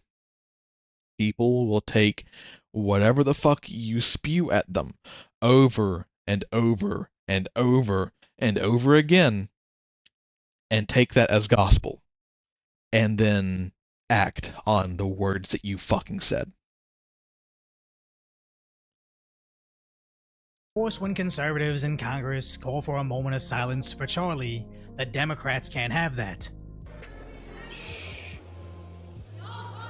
Let's wait a minute. The House will be in order. Even all the way in Europe, they do the same. The murder of political activist Charlie Kirk, a husband, loving father, and patriot, has shocked the world. Please stand with me in reflection and prayer in his honor, and I yield the rest of my time for a moment of silence. Sehr geehrte Kolleginnen und Kollegen. Fucking despicable human beings. Every last one of them. Absolutely fucking despicable.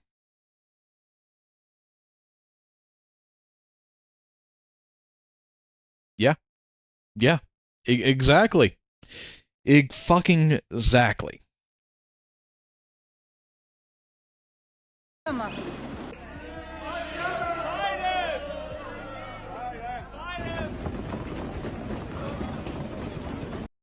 Fucking every last one of the people refusing a moment of silence like that. I don't give a fuck if you're in the European Union. I don't give a fuck if you're in the American Congress. You should be immediately fucking pulled from that position. God, that makes my blood fucking boil. Because whenever I was younger and Michael Jackson died, I believed that he was a kitty toucher, gay, and all this, that, and the other. I was like, woohoo, yay, another faggot burning in hell. And the older that I got, that has been burned into my memory that I said that. And I sit there back and think of it, and I'm just like, what the fuck? Why the fuck would I sit there and believe that? Why the fuck would I sit there and celebrate the death of another human being?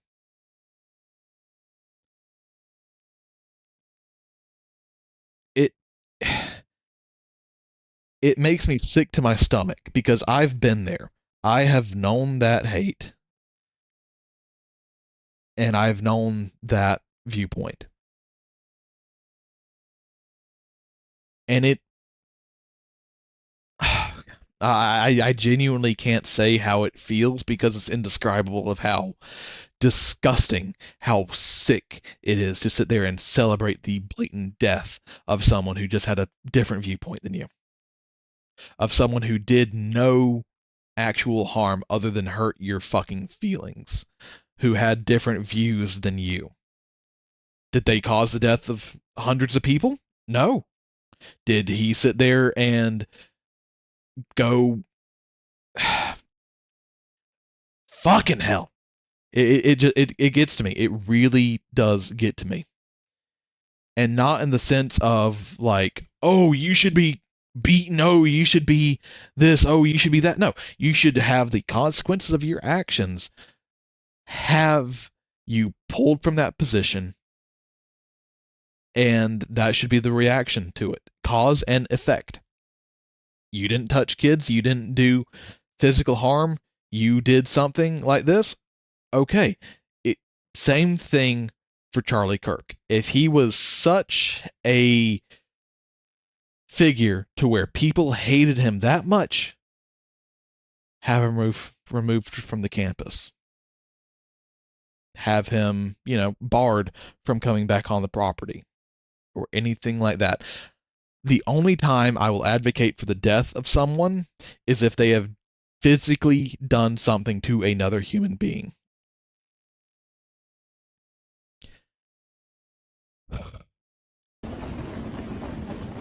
Now they think their pounding interrupts the moment of silence for Charlie, but that sound is the symbolism of moderates finally mobilizing against them. That rumbling is the sound of the silent majority slowly marching into action. From video gamers calling HR departments to political influencers courageously returning to college campuses to take up Charlie's cause. Even to the liberals that before the election quietly supported Trump. Do you know how many artists that have reached out to me that are like in hippies, man, that thanked me for endorsing Trump because they can't do it. They said they want to, but they don't want to be attacked. They can't say it. Are now openly leaving the left. This was the day that I decided I'm never voting Democrat again. I just came here to announce my official divorce from the Democratic Party. But I've grown really tired of the performance, the fear-mongering, and the refusal to have real conversation. Oh yeah. No, straight up. If someone, and this is going to be a very controversial topic, but if someone does something that leads to the death, mutilation, anything that involves children, death penalty. There shouldn't even be a trial. If you are genuinely proven guilty to doing stuff against little kids, with little kids, or anything like that, dead. If you are caught, robbing someone and you shoot them, dead. I believe the death penalty should be more not accessible, but more enforced. Because a human life is sacred. It doesn't matter if you are in the womb. It doesn't matter if you're out of the womb. It doesn't matter if you're left, right, central, black, white, Asian, Native American, anything. A human life is fucking sacred. And the only time to where you should be killed for something is if you have done something to another human being. Without just and proper cause. The punishment should match the crime. Short, sweet, simple, to the point. I was an old school Democrat. I will never vote a Democrat. Alright, I didn't get this far into the video, but God, what's that guy's name? God, he has that like really annoying voice. Do you know? God, what's his name? Oh, I can't think of it, but that guy looks like him. Dean. I don't know, but Ever. I was a Purple Party independent. You lost me. I'm all red now. That was the last bastion. I can't be a liberal no more. You see the comments? The left has done a really great job of pushing us all over to the right. Where even prominent liberal figures like Shoe-on-Head. Hold up, that was a lot of text. Let's pause and read that. All right.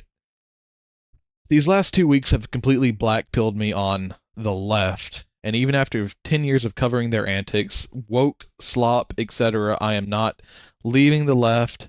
I still have all my economic left positions.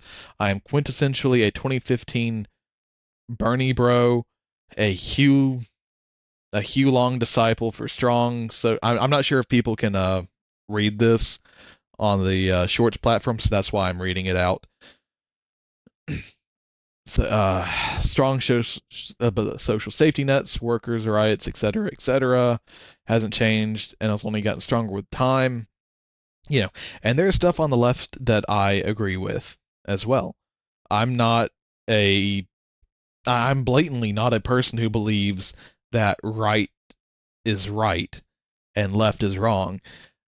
I see political sides as a melting pot. And again, this is why I advocate so fucking strongly for no more parties, because it leads to bullshit like this. Even prominent liberal figures like Shoe-on-Head posted how the left's celebration of murder sent her away from them. I keep seeing people posting online about that was losing just a sleep lot to over read, this so I'm just specific gonna go and keep going forward and with how this. they never met Charlie, but this is just hitting them differently. But it's because Charlie was us. As when they go after a healthcare CEO or presidential candidate, it's still horrible, but not many regular people identify with a CEO or president. But everybody knows what it is to have an unpopular opinion. And now we know the left would celebrate if we were killed over it. Where Shoe-on-Head... Now, I still don't like this opinion, because it's not the left. It is people from the left who are celebrating it. Again, I'm tired of the villainization of left, right, central. It's not the left. It's not the right. It is people from that party. It is news medias who sit there and radicalize people and sit there and demonize their fucking political opponents. It is the right who sits there and demonizes the left for not sitting there and standing up for everything they fucking believe in. It is all bullshit, and people need to fucking stop. That's the short, sweet, and simple of it. People need to fucking stop villainizing every other person they don't believe in.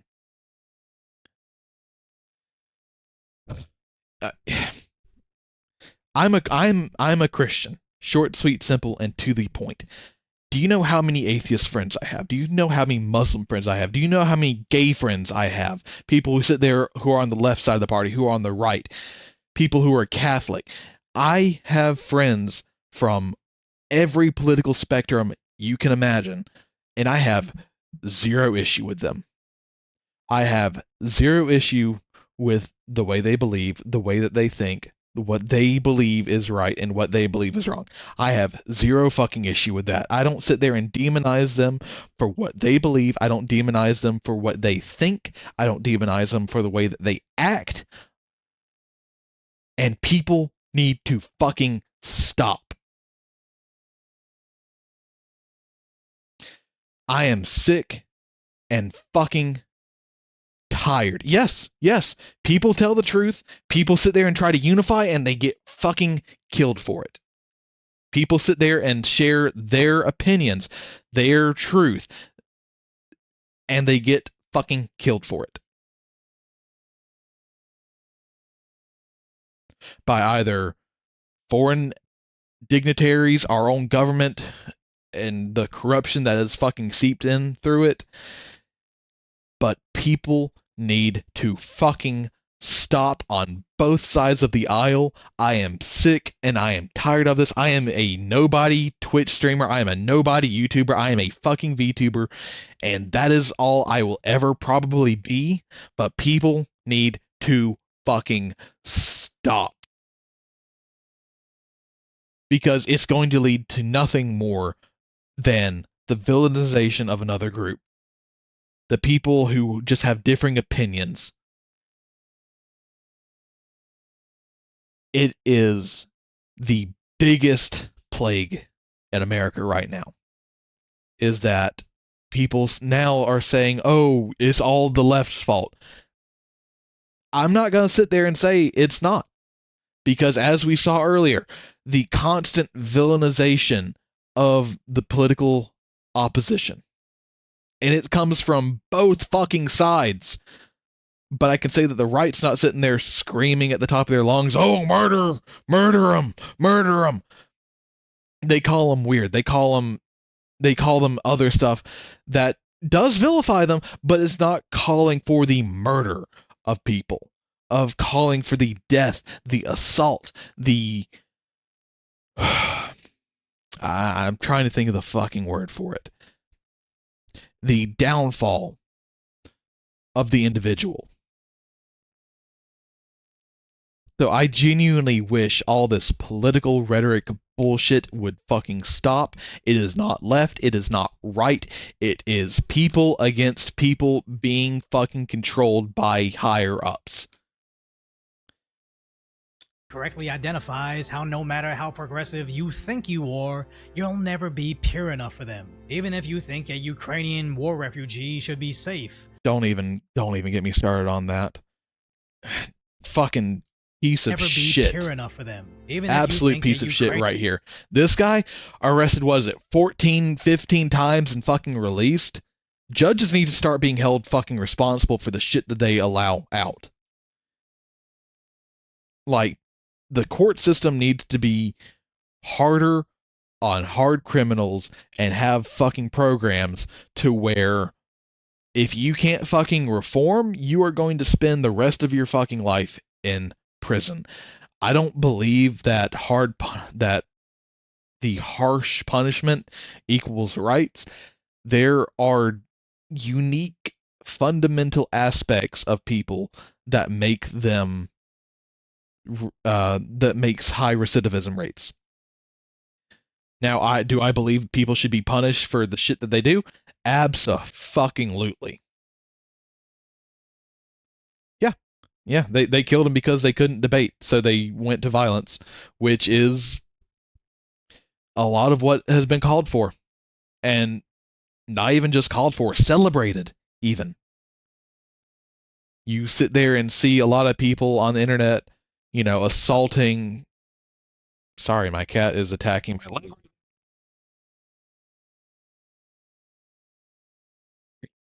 Sorry about that.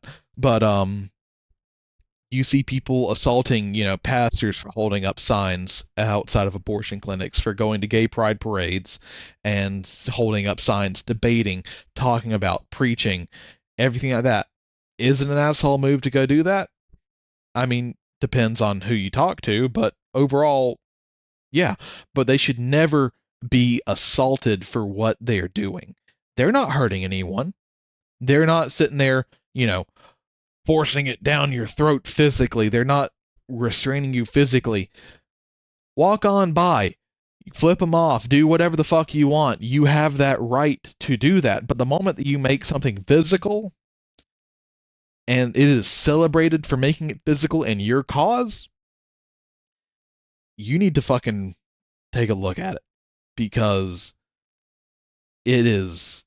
Ukrainian war refugee it's wrong. should be safe. Or you don't want your city to burn over immigration enforcement, or something simple as you still want to drive your electric vehicle. At some point in time, the liberal hive mind might just turn on you. Was that on my screen or his? Enforcement war refugee should be safe. Oh yeah, that was his. Might just Sorry, turn I thought on they're defending this. I'm just like, wait, is that my overlay or theirs? Murder because they thought it would scare the silent majority from speaking out, not knowing this is the official turning point of the USA. So normally I would want to advertise something here, but all I want to plug is the crowdfunding for Charlie Kirk's family. It was started by Tucker Carlson, whose organization already contributed $1 million, and as of right now, it's near $3 million. So if you're like me and don't Yeah, and so Give, Send, Go, I'm going to open that up in a tab.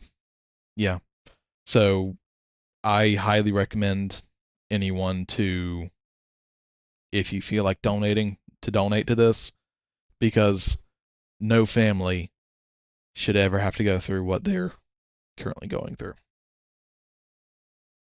Charlie Kirk did nothing wrong, and he was murdered. So if anyone feels like donating anything, I highly recommend you donating. Hell, I'll donate right now.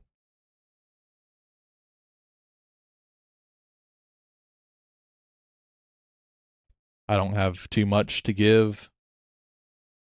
Unlike others, free. You know what?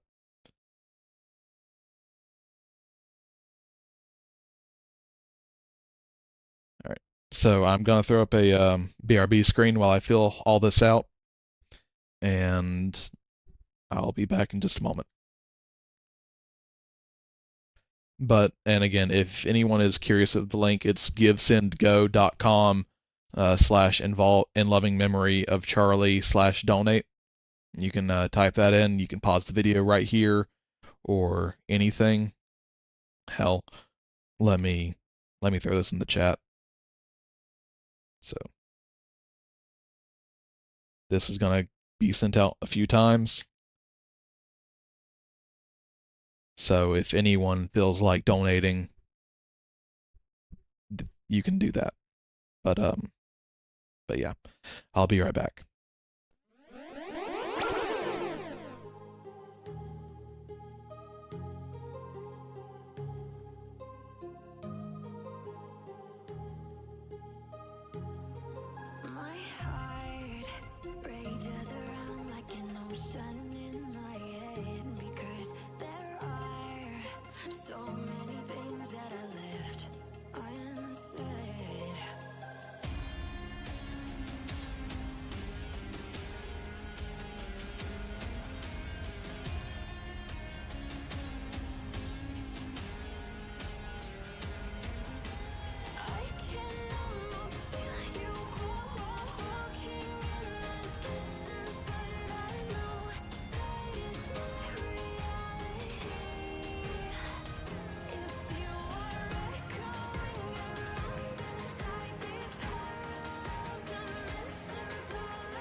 All right. Done and done. So, and that's one thing I want to make blatantly clear. I would never ask you guys to do something that I wouldn't do myself. I don't want to sit there and say, "Oh, do this," but then I would never donate. I'm not saying you have to donate a lot, but if you can donate anything, donate. It helps. All right. Thing Charlie's family should ever want for anything, please consider contributing or at least sharing the link if you can. All right, and that was the end of that video. But it has to stop. It blatantly has to stop. Let's jump to that real quick, just so And everyone has. This guy, I think I've watched a little bit of this. This was posted a day ago. This is gonna be interesting, to say the least. As context of what I'm talking about. So I'll read this off.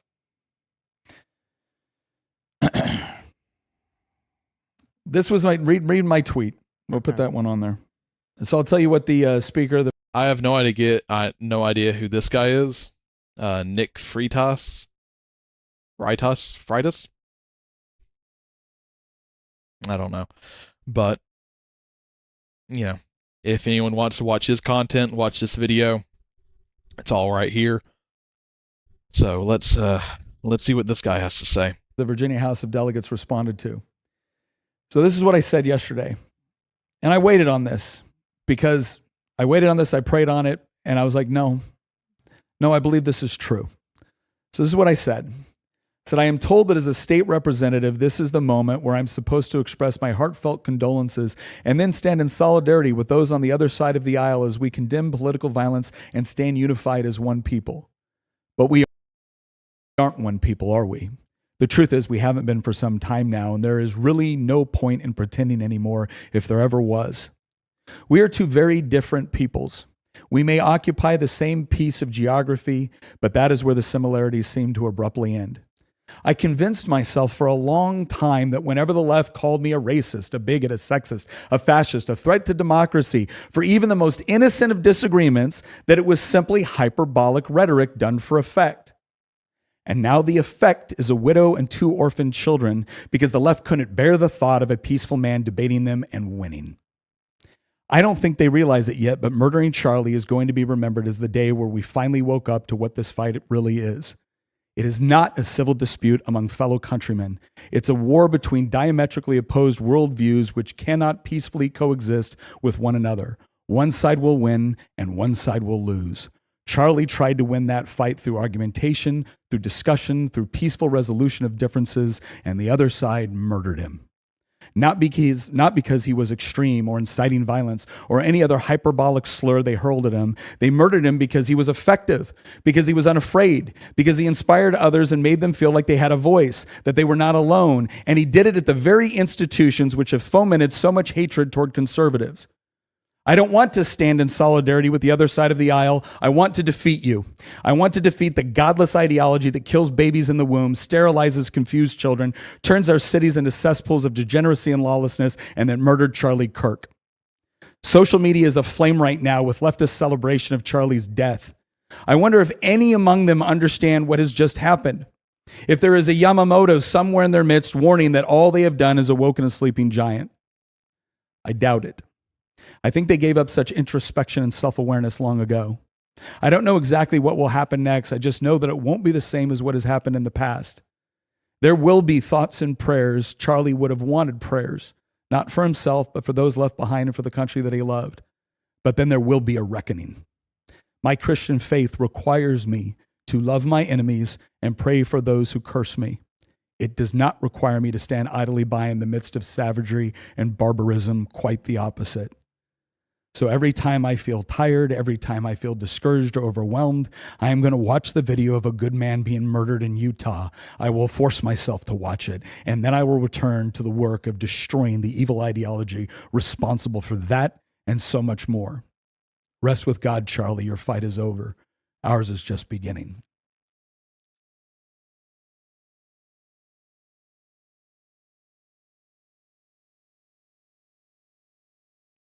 There's a lot to unpack with that one. There is a lot to unpack with that one. Holy crap. I will say this. Never stand idly by and watch horrible things happen.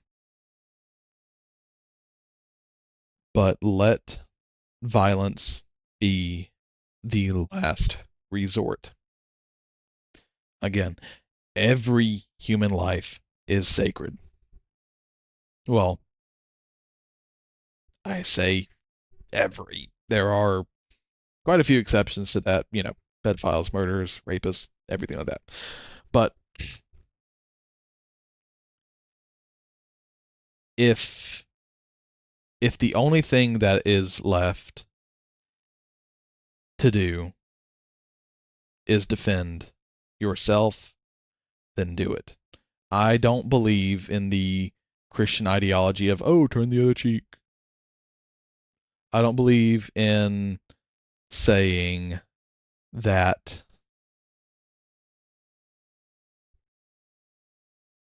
Wait, what? And the other side disagreements that it was simply okay, there it is. Sorry, I had to make sure that it popped up because on my screen it was black. But again, it is the villainization of the left, of the right, of everything. And I have to agree that it needs to be destroyed. The villainization of political ideology, of opposing political ideologies, needs to fucking stop. It is going to lead to nothing more than more bloodshed than we have ever seen. It is going to lead to more turmoil than we have ever seen. It is going to lead to the fall of America, of the United States, of everything that we know, we love, we hold dear, and it will not be good. I will blatantly say it is opposing ideologies. Yes. But even if you have disagreements, it should be that, a disagreement. It should never go any further than, okay, well, I don't like that, so. But people don't think that way. A lot of people don't think that way. A lot of people sit there and believe that it has to come to violence, to physical blows, to the destruction of one person or the other.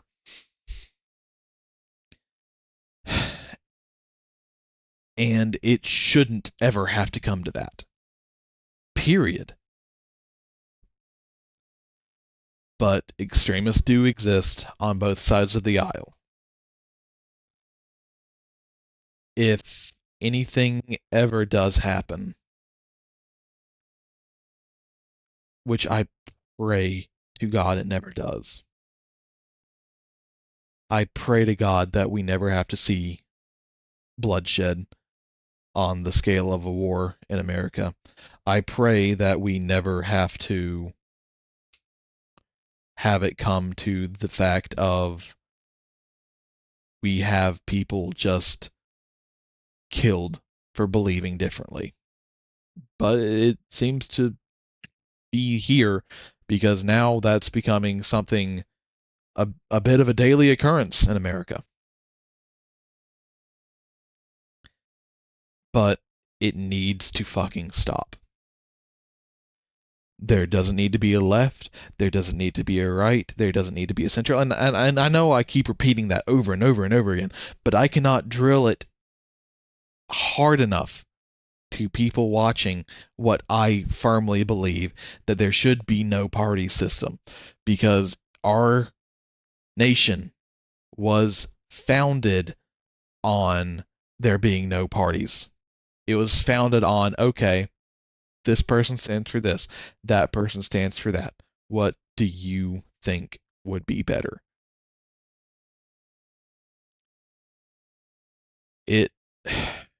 It's gotta stop, or else it will just keep boiling and boiling and boiling and boiling over until there's nothing left, to where the only thing that is left is just heat, and it's not going to be good, regardless of what political spectrum you're on. If you're right, if you're left, it will be the biggest nightmare. Voice crack, Jesus.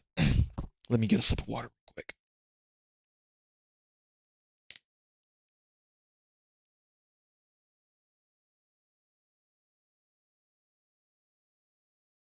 quick. Okay, there we go. It will be the biggest nightmare that people have ever seen. And I genuinely pray that we never have to witness it. It will be worse than 9/11. It will be worse than Sandy Hook.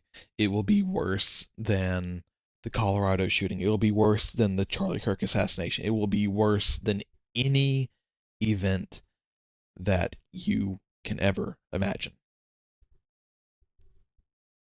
Imagine what's going on in Nepal right now happening in American streets. They don't have weapons. They don't have easy access to guns, to the training, to military, to police that we do. Imagine all of this in the United States. Imagine that right there was the White House. Imagine that was DC. Imagine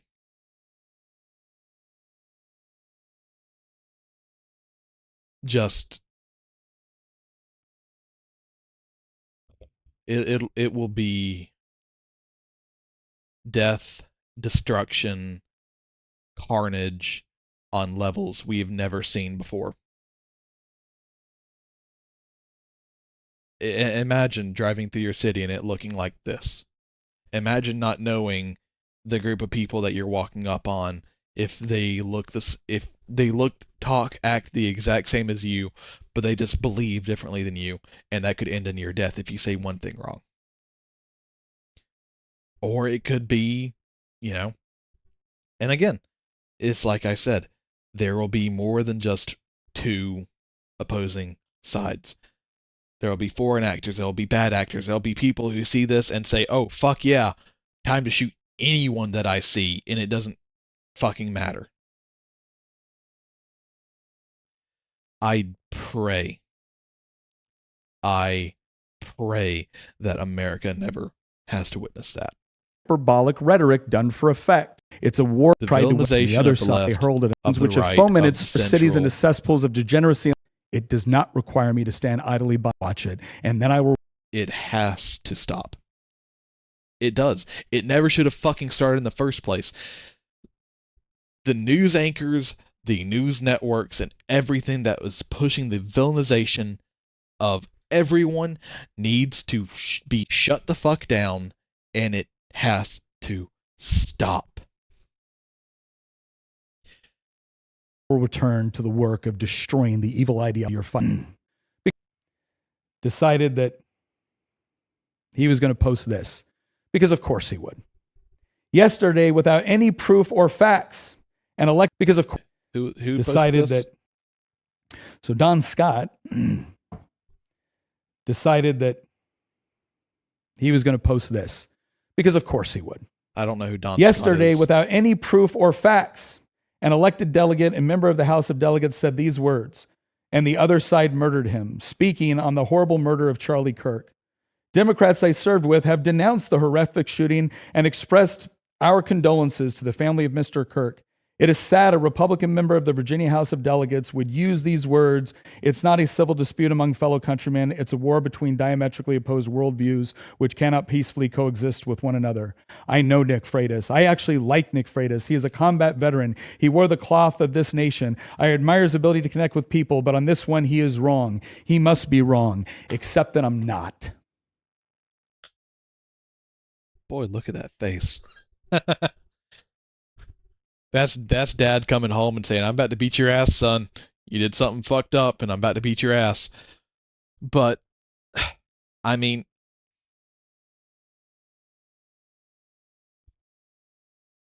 the reason that I sit there and despise people saying, oh, it has to stop now, is because a lot of them are the same people who are sitting there perpetuating it. They were sitting there calling for the assaults, villainizing their opponents, and now all of a sudden it has to stop. That's what pisses me off about it. For me, I've never, that I can recall, never have sat there and begged and cheered for the death of another political ideology. Do I wish it would stop?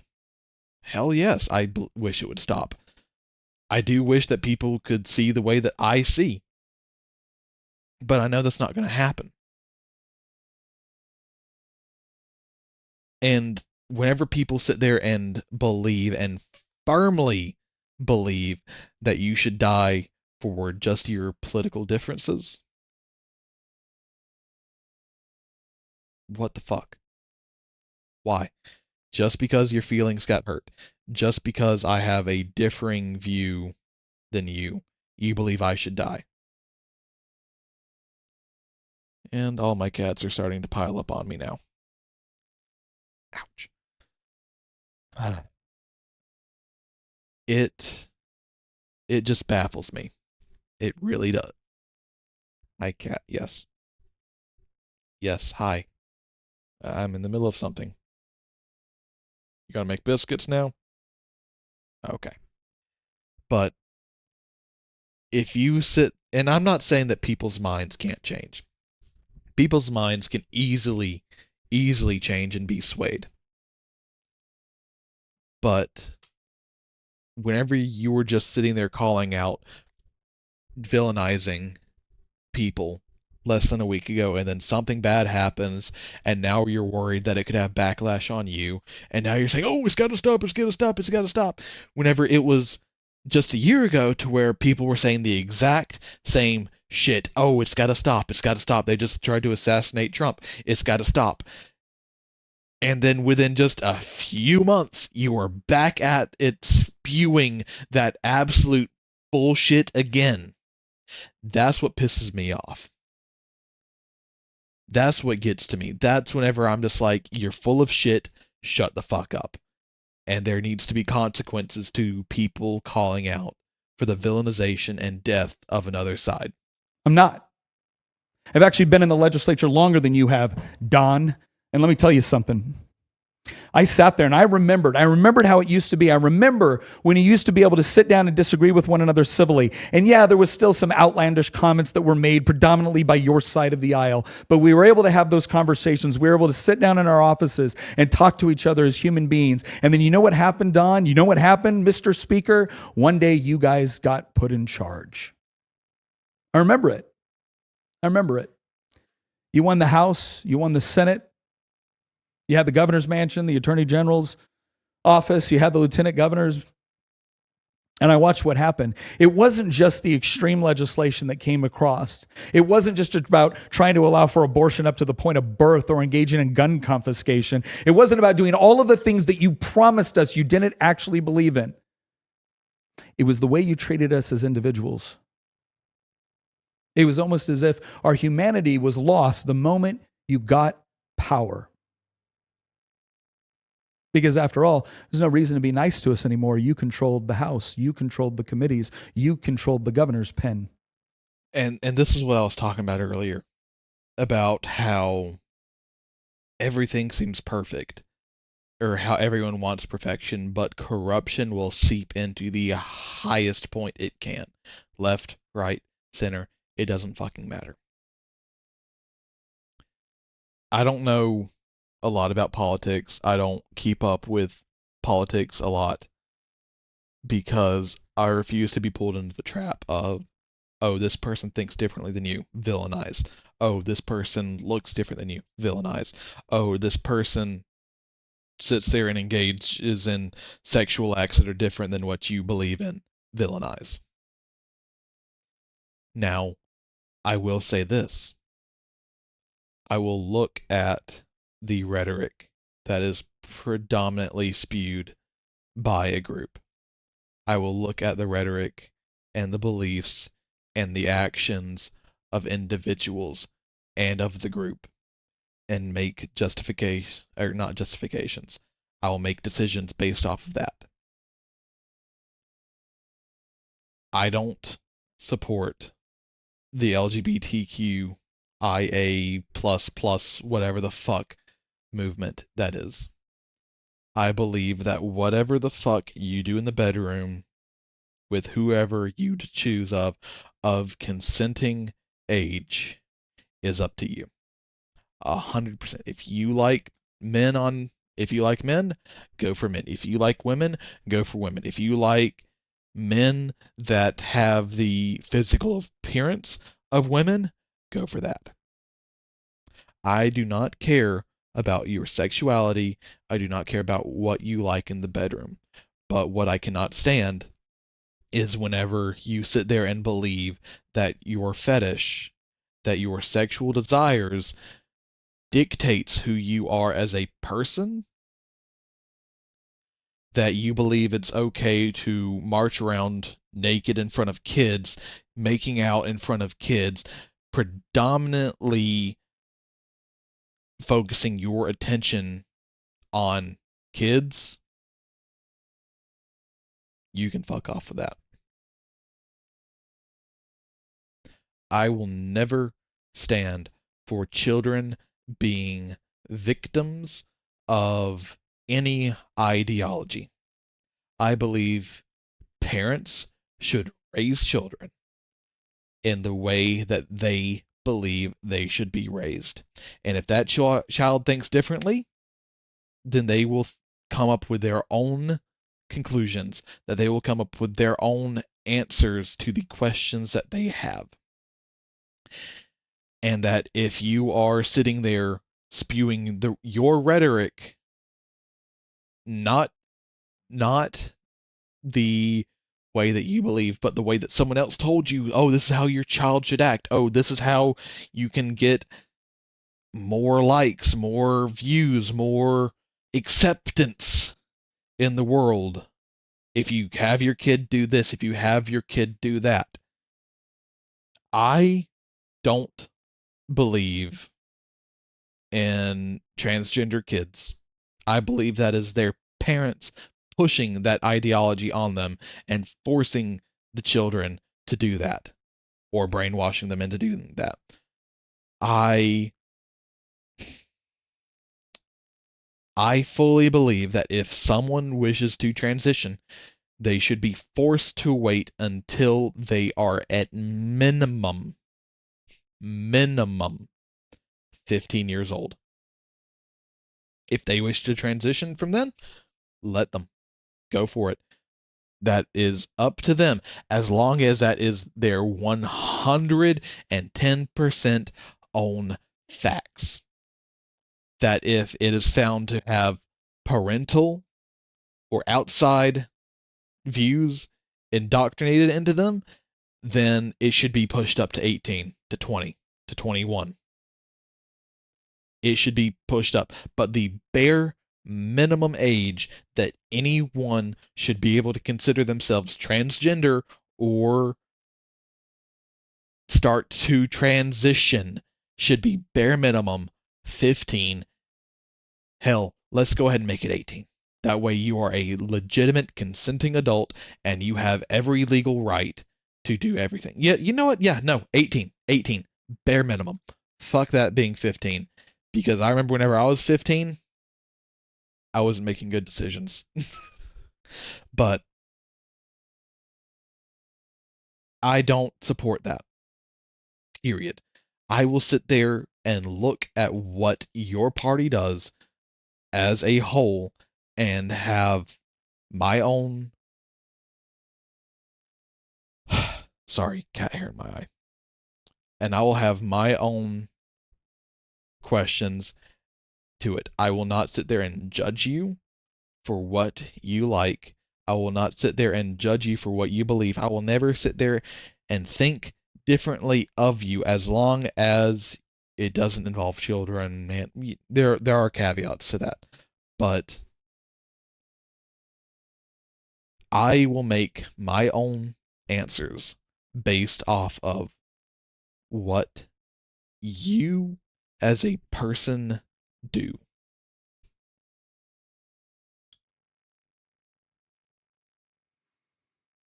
I've watched.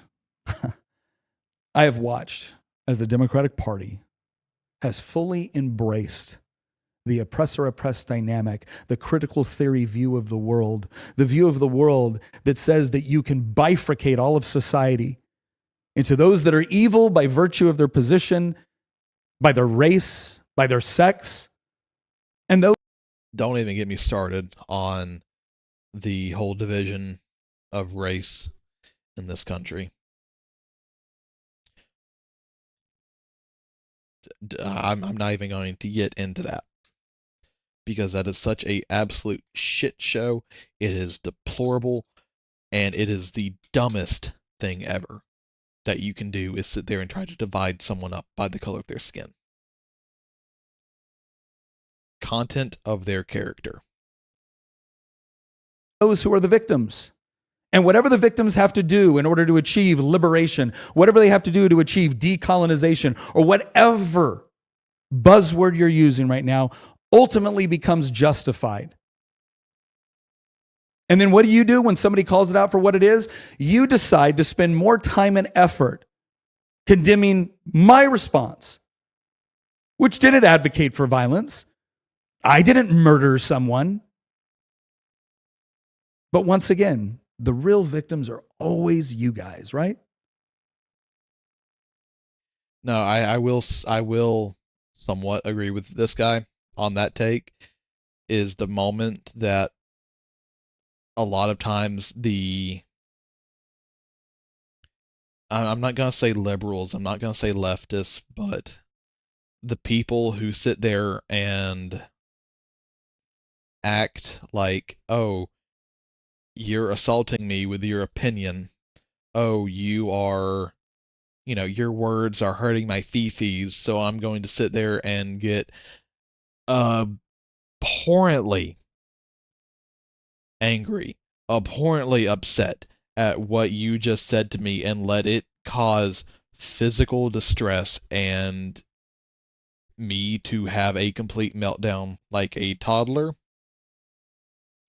I believe those people should be psychologically analyzed. Genuinely. I want to know what people believe and what they think that makes that okay.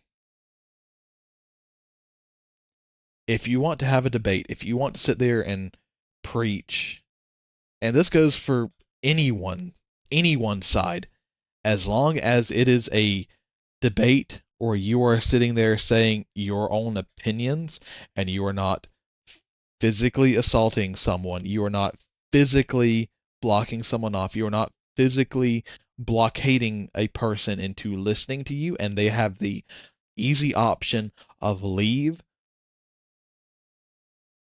then do it. Please do it. Go for it.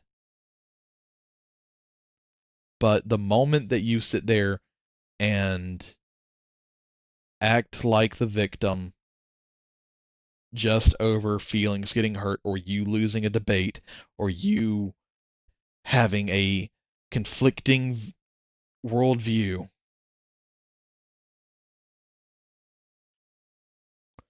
wish I would donate to Trusa. Get a golden. One sec. Sort of. All right. TP USA to get a golden 47 hat. I don't know what that is. I'll look that up later. But just there is so much wrong in the world. Wrong with both sides. Let's be completely honest here. That it's became a system of, oh, indoctrinate this person.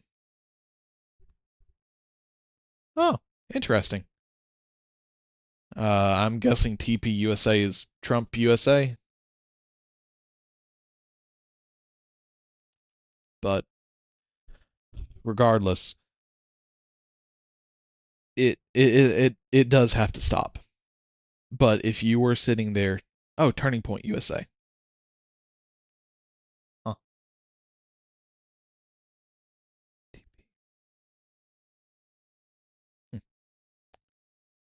I might go do that, actually. I might just hire, or I might go into my editing program and give me a golden Turning Point USA hat for if I ever start doing these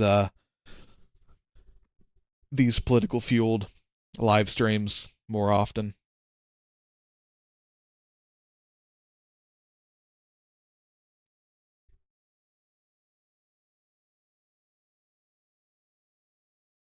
Huh. I didn't know Charlie Kirk was the founder of Turning Point USA. I thought he was just associated with them. Huh. That's interesting. But yeah, no. I completely agree. If you take away what a person owns, you can completely control them.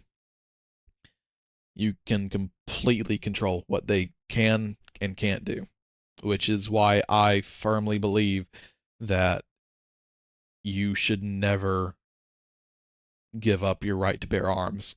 But that's... Oh, I just hit my cat in the face and she jumped up here. But that is my take on it. We can get into a gun debate. Cat! We can get into a gun debate later about that, but that's just my personal moment or view for the moment. Let's get back into this.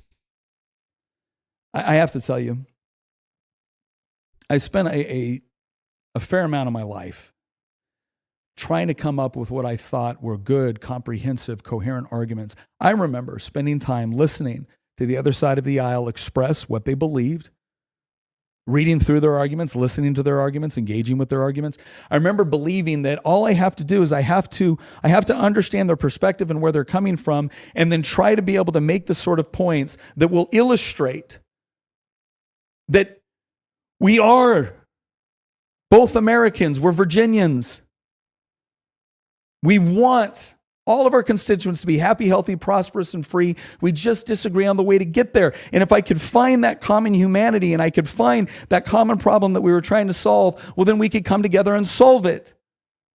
I've said so as many times on the House of Delegates floor when I was being accused of the most vile of intentions without evidence or cause. And so I came to a conclusion, Mr. Speaker. I was wrong. We don't all want the same things. We don't all want our constituents to be happy, healthy, prosperous, and free. Or to the extent that we do, we have such diametrically opposed views on how that's going to happen that they cannot peacefully coexist. You tell me, Mr. Speaker, what world do we live in when your party is not killing babies up to the point of birth? You tell me, Mr. Speaker, what world do we live in where you are not handing chemical castration medicine over to gender-confused 10-year-olds? You tell me, Mr. Speaker, what world do we live in when you are not going to, every chance you get, try to disarm me and anybody that thinks like me? When?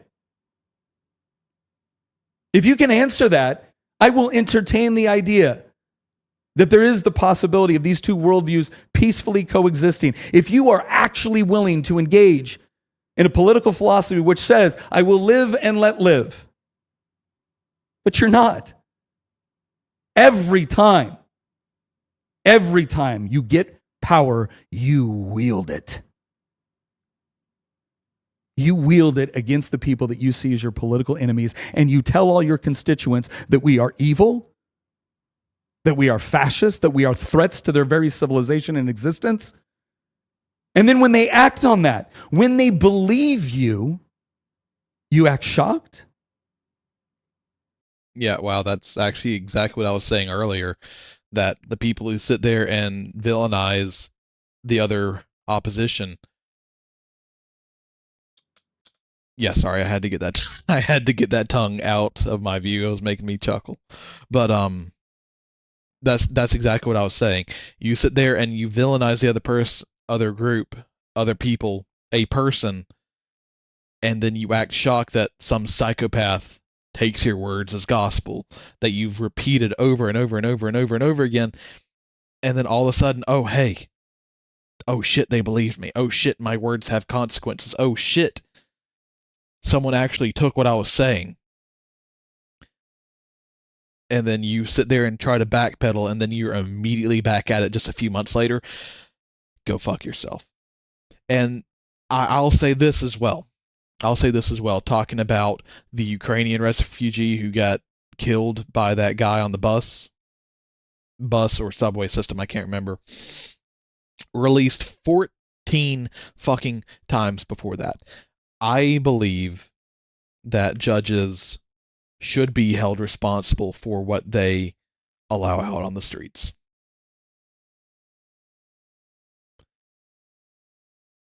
That everything should be brought before, if not everything, but if severe enough to where it is a potential risk to other people, it should be brought forth before a jury of your peers, a random jury selection,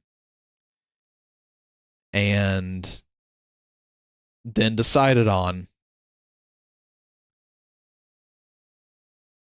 That way, if the judge sits there and says, oh yeah, well, this person can go, or anything like that, or if they have a blatant history of it, and then they still let them go, and it causes the death of another person, that judge should be held responsible.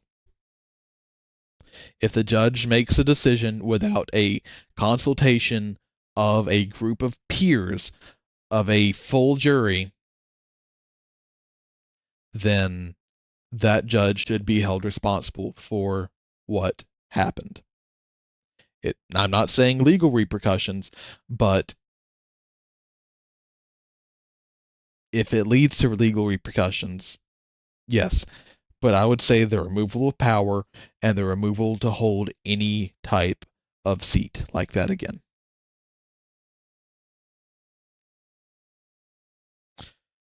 I believe that all actions have consequences.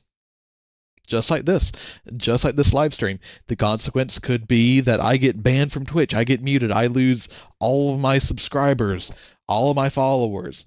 That is a consequence to what I'm doing, because this is completely different than what I do, and it is something that I never hoped I had to do.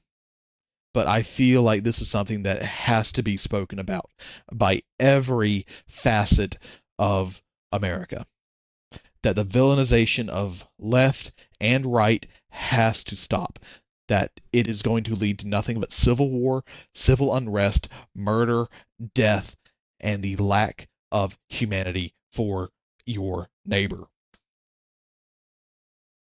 I will give you this much credit, Mr. Speaker.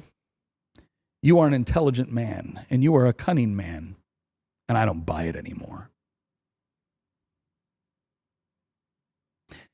For all the talk about the right inciting violence, Mr. Speaker, we're not murdering you. We're not murdering your speakers.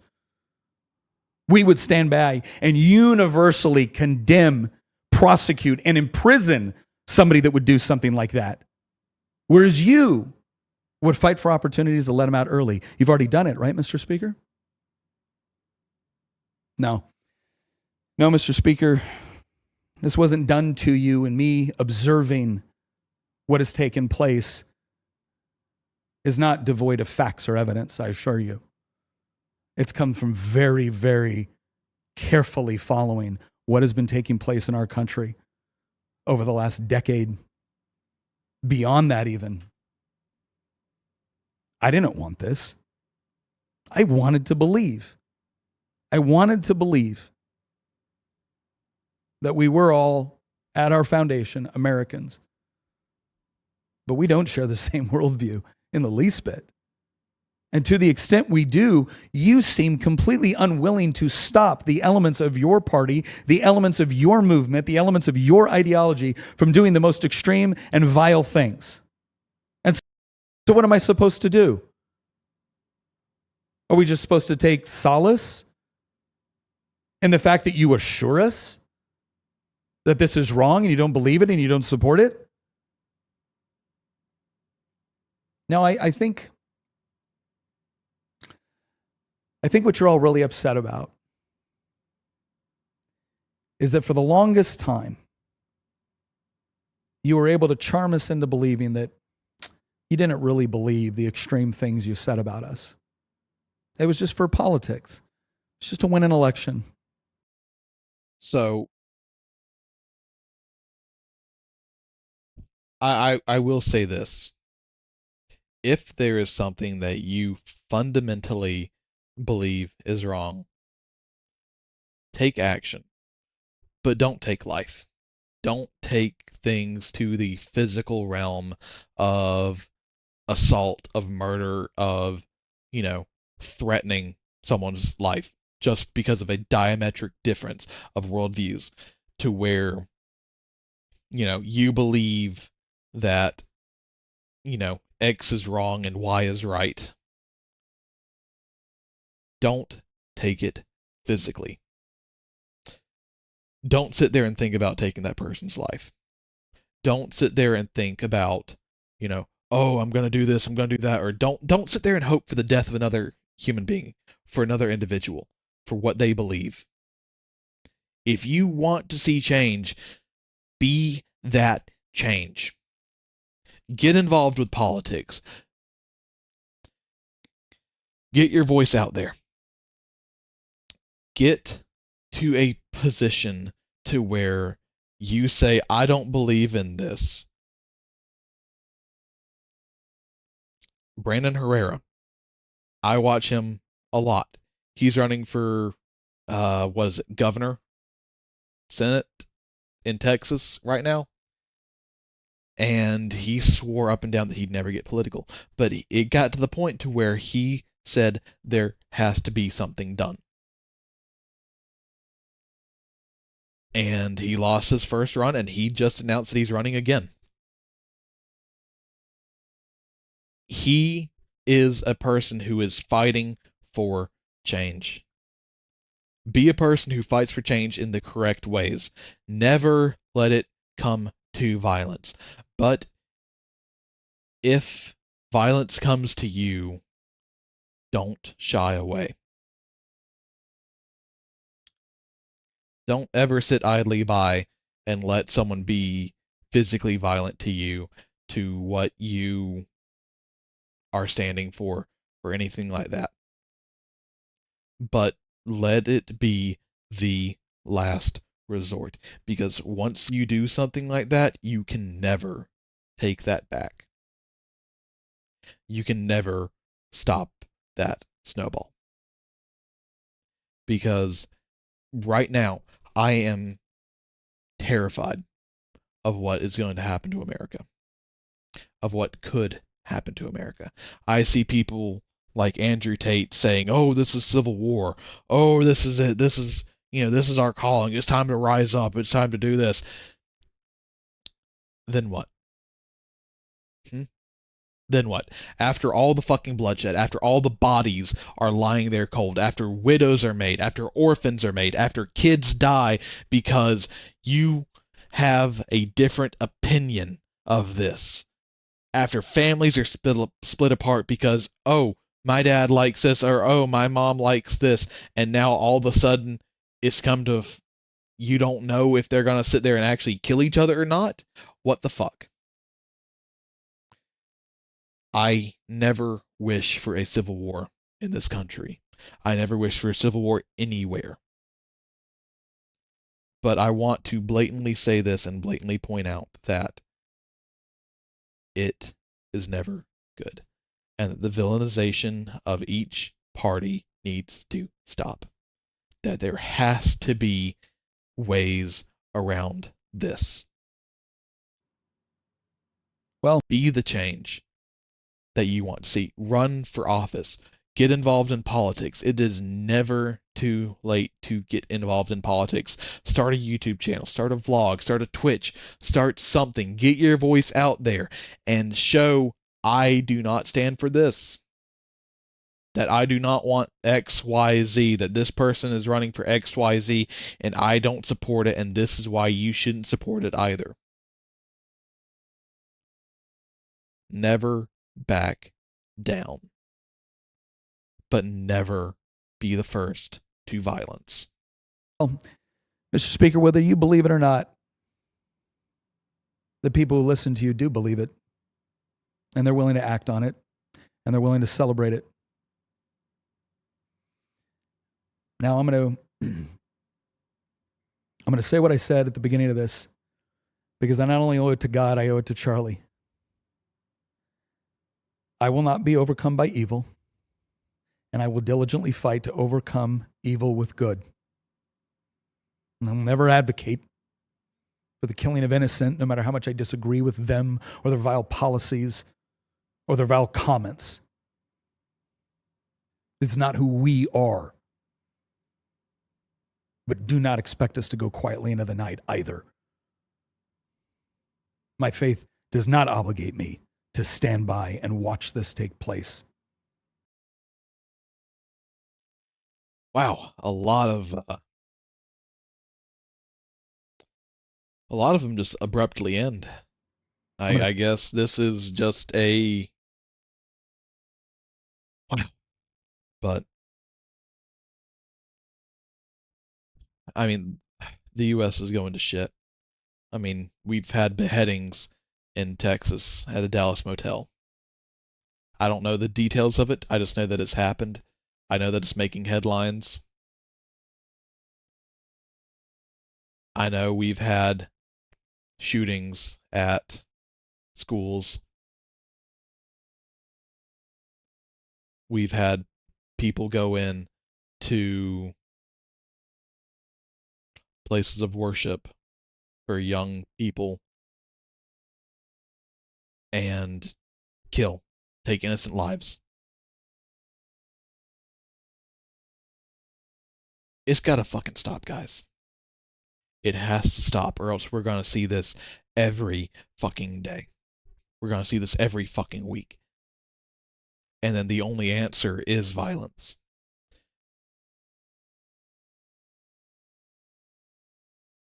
Just never.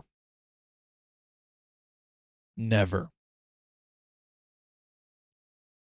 Never let it be the first response. If you believe in something, stand up for it. Go to politics. Do something. Get your voice out there. But never go to violence. If you feel like you need to resort to violence for that cause, and that be your first outcry of it, go get help. Please, I beg of you, go get help. Because once you do something like that, you can never take it back, and you don't know what the fuck you were going to start. This person who just did the Charlie Kirk shooting, I'm not sure if you have seen... Yeah. This guy. Right here. I'm not even going to say his name because honestly, fuck him. But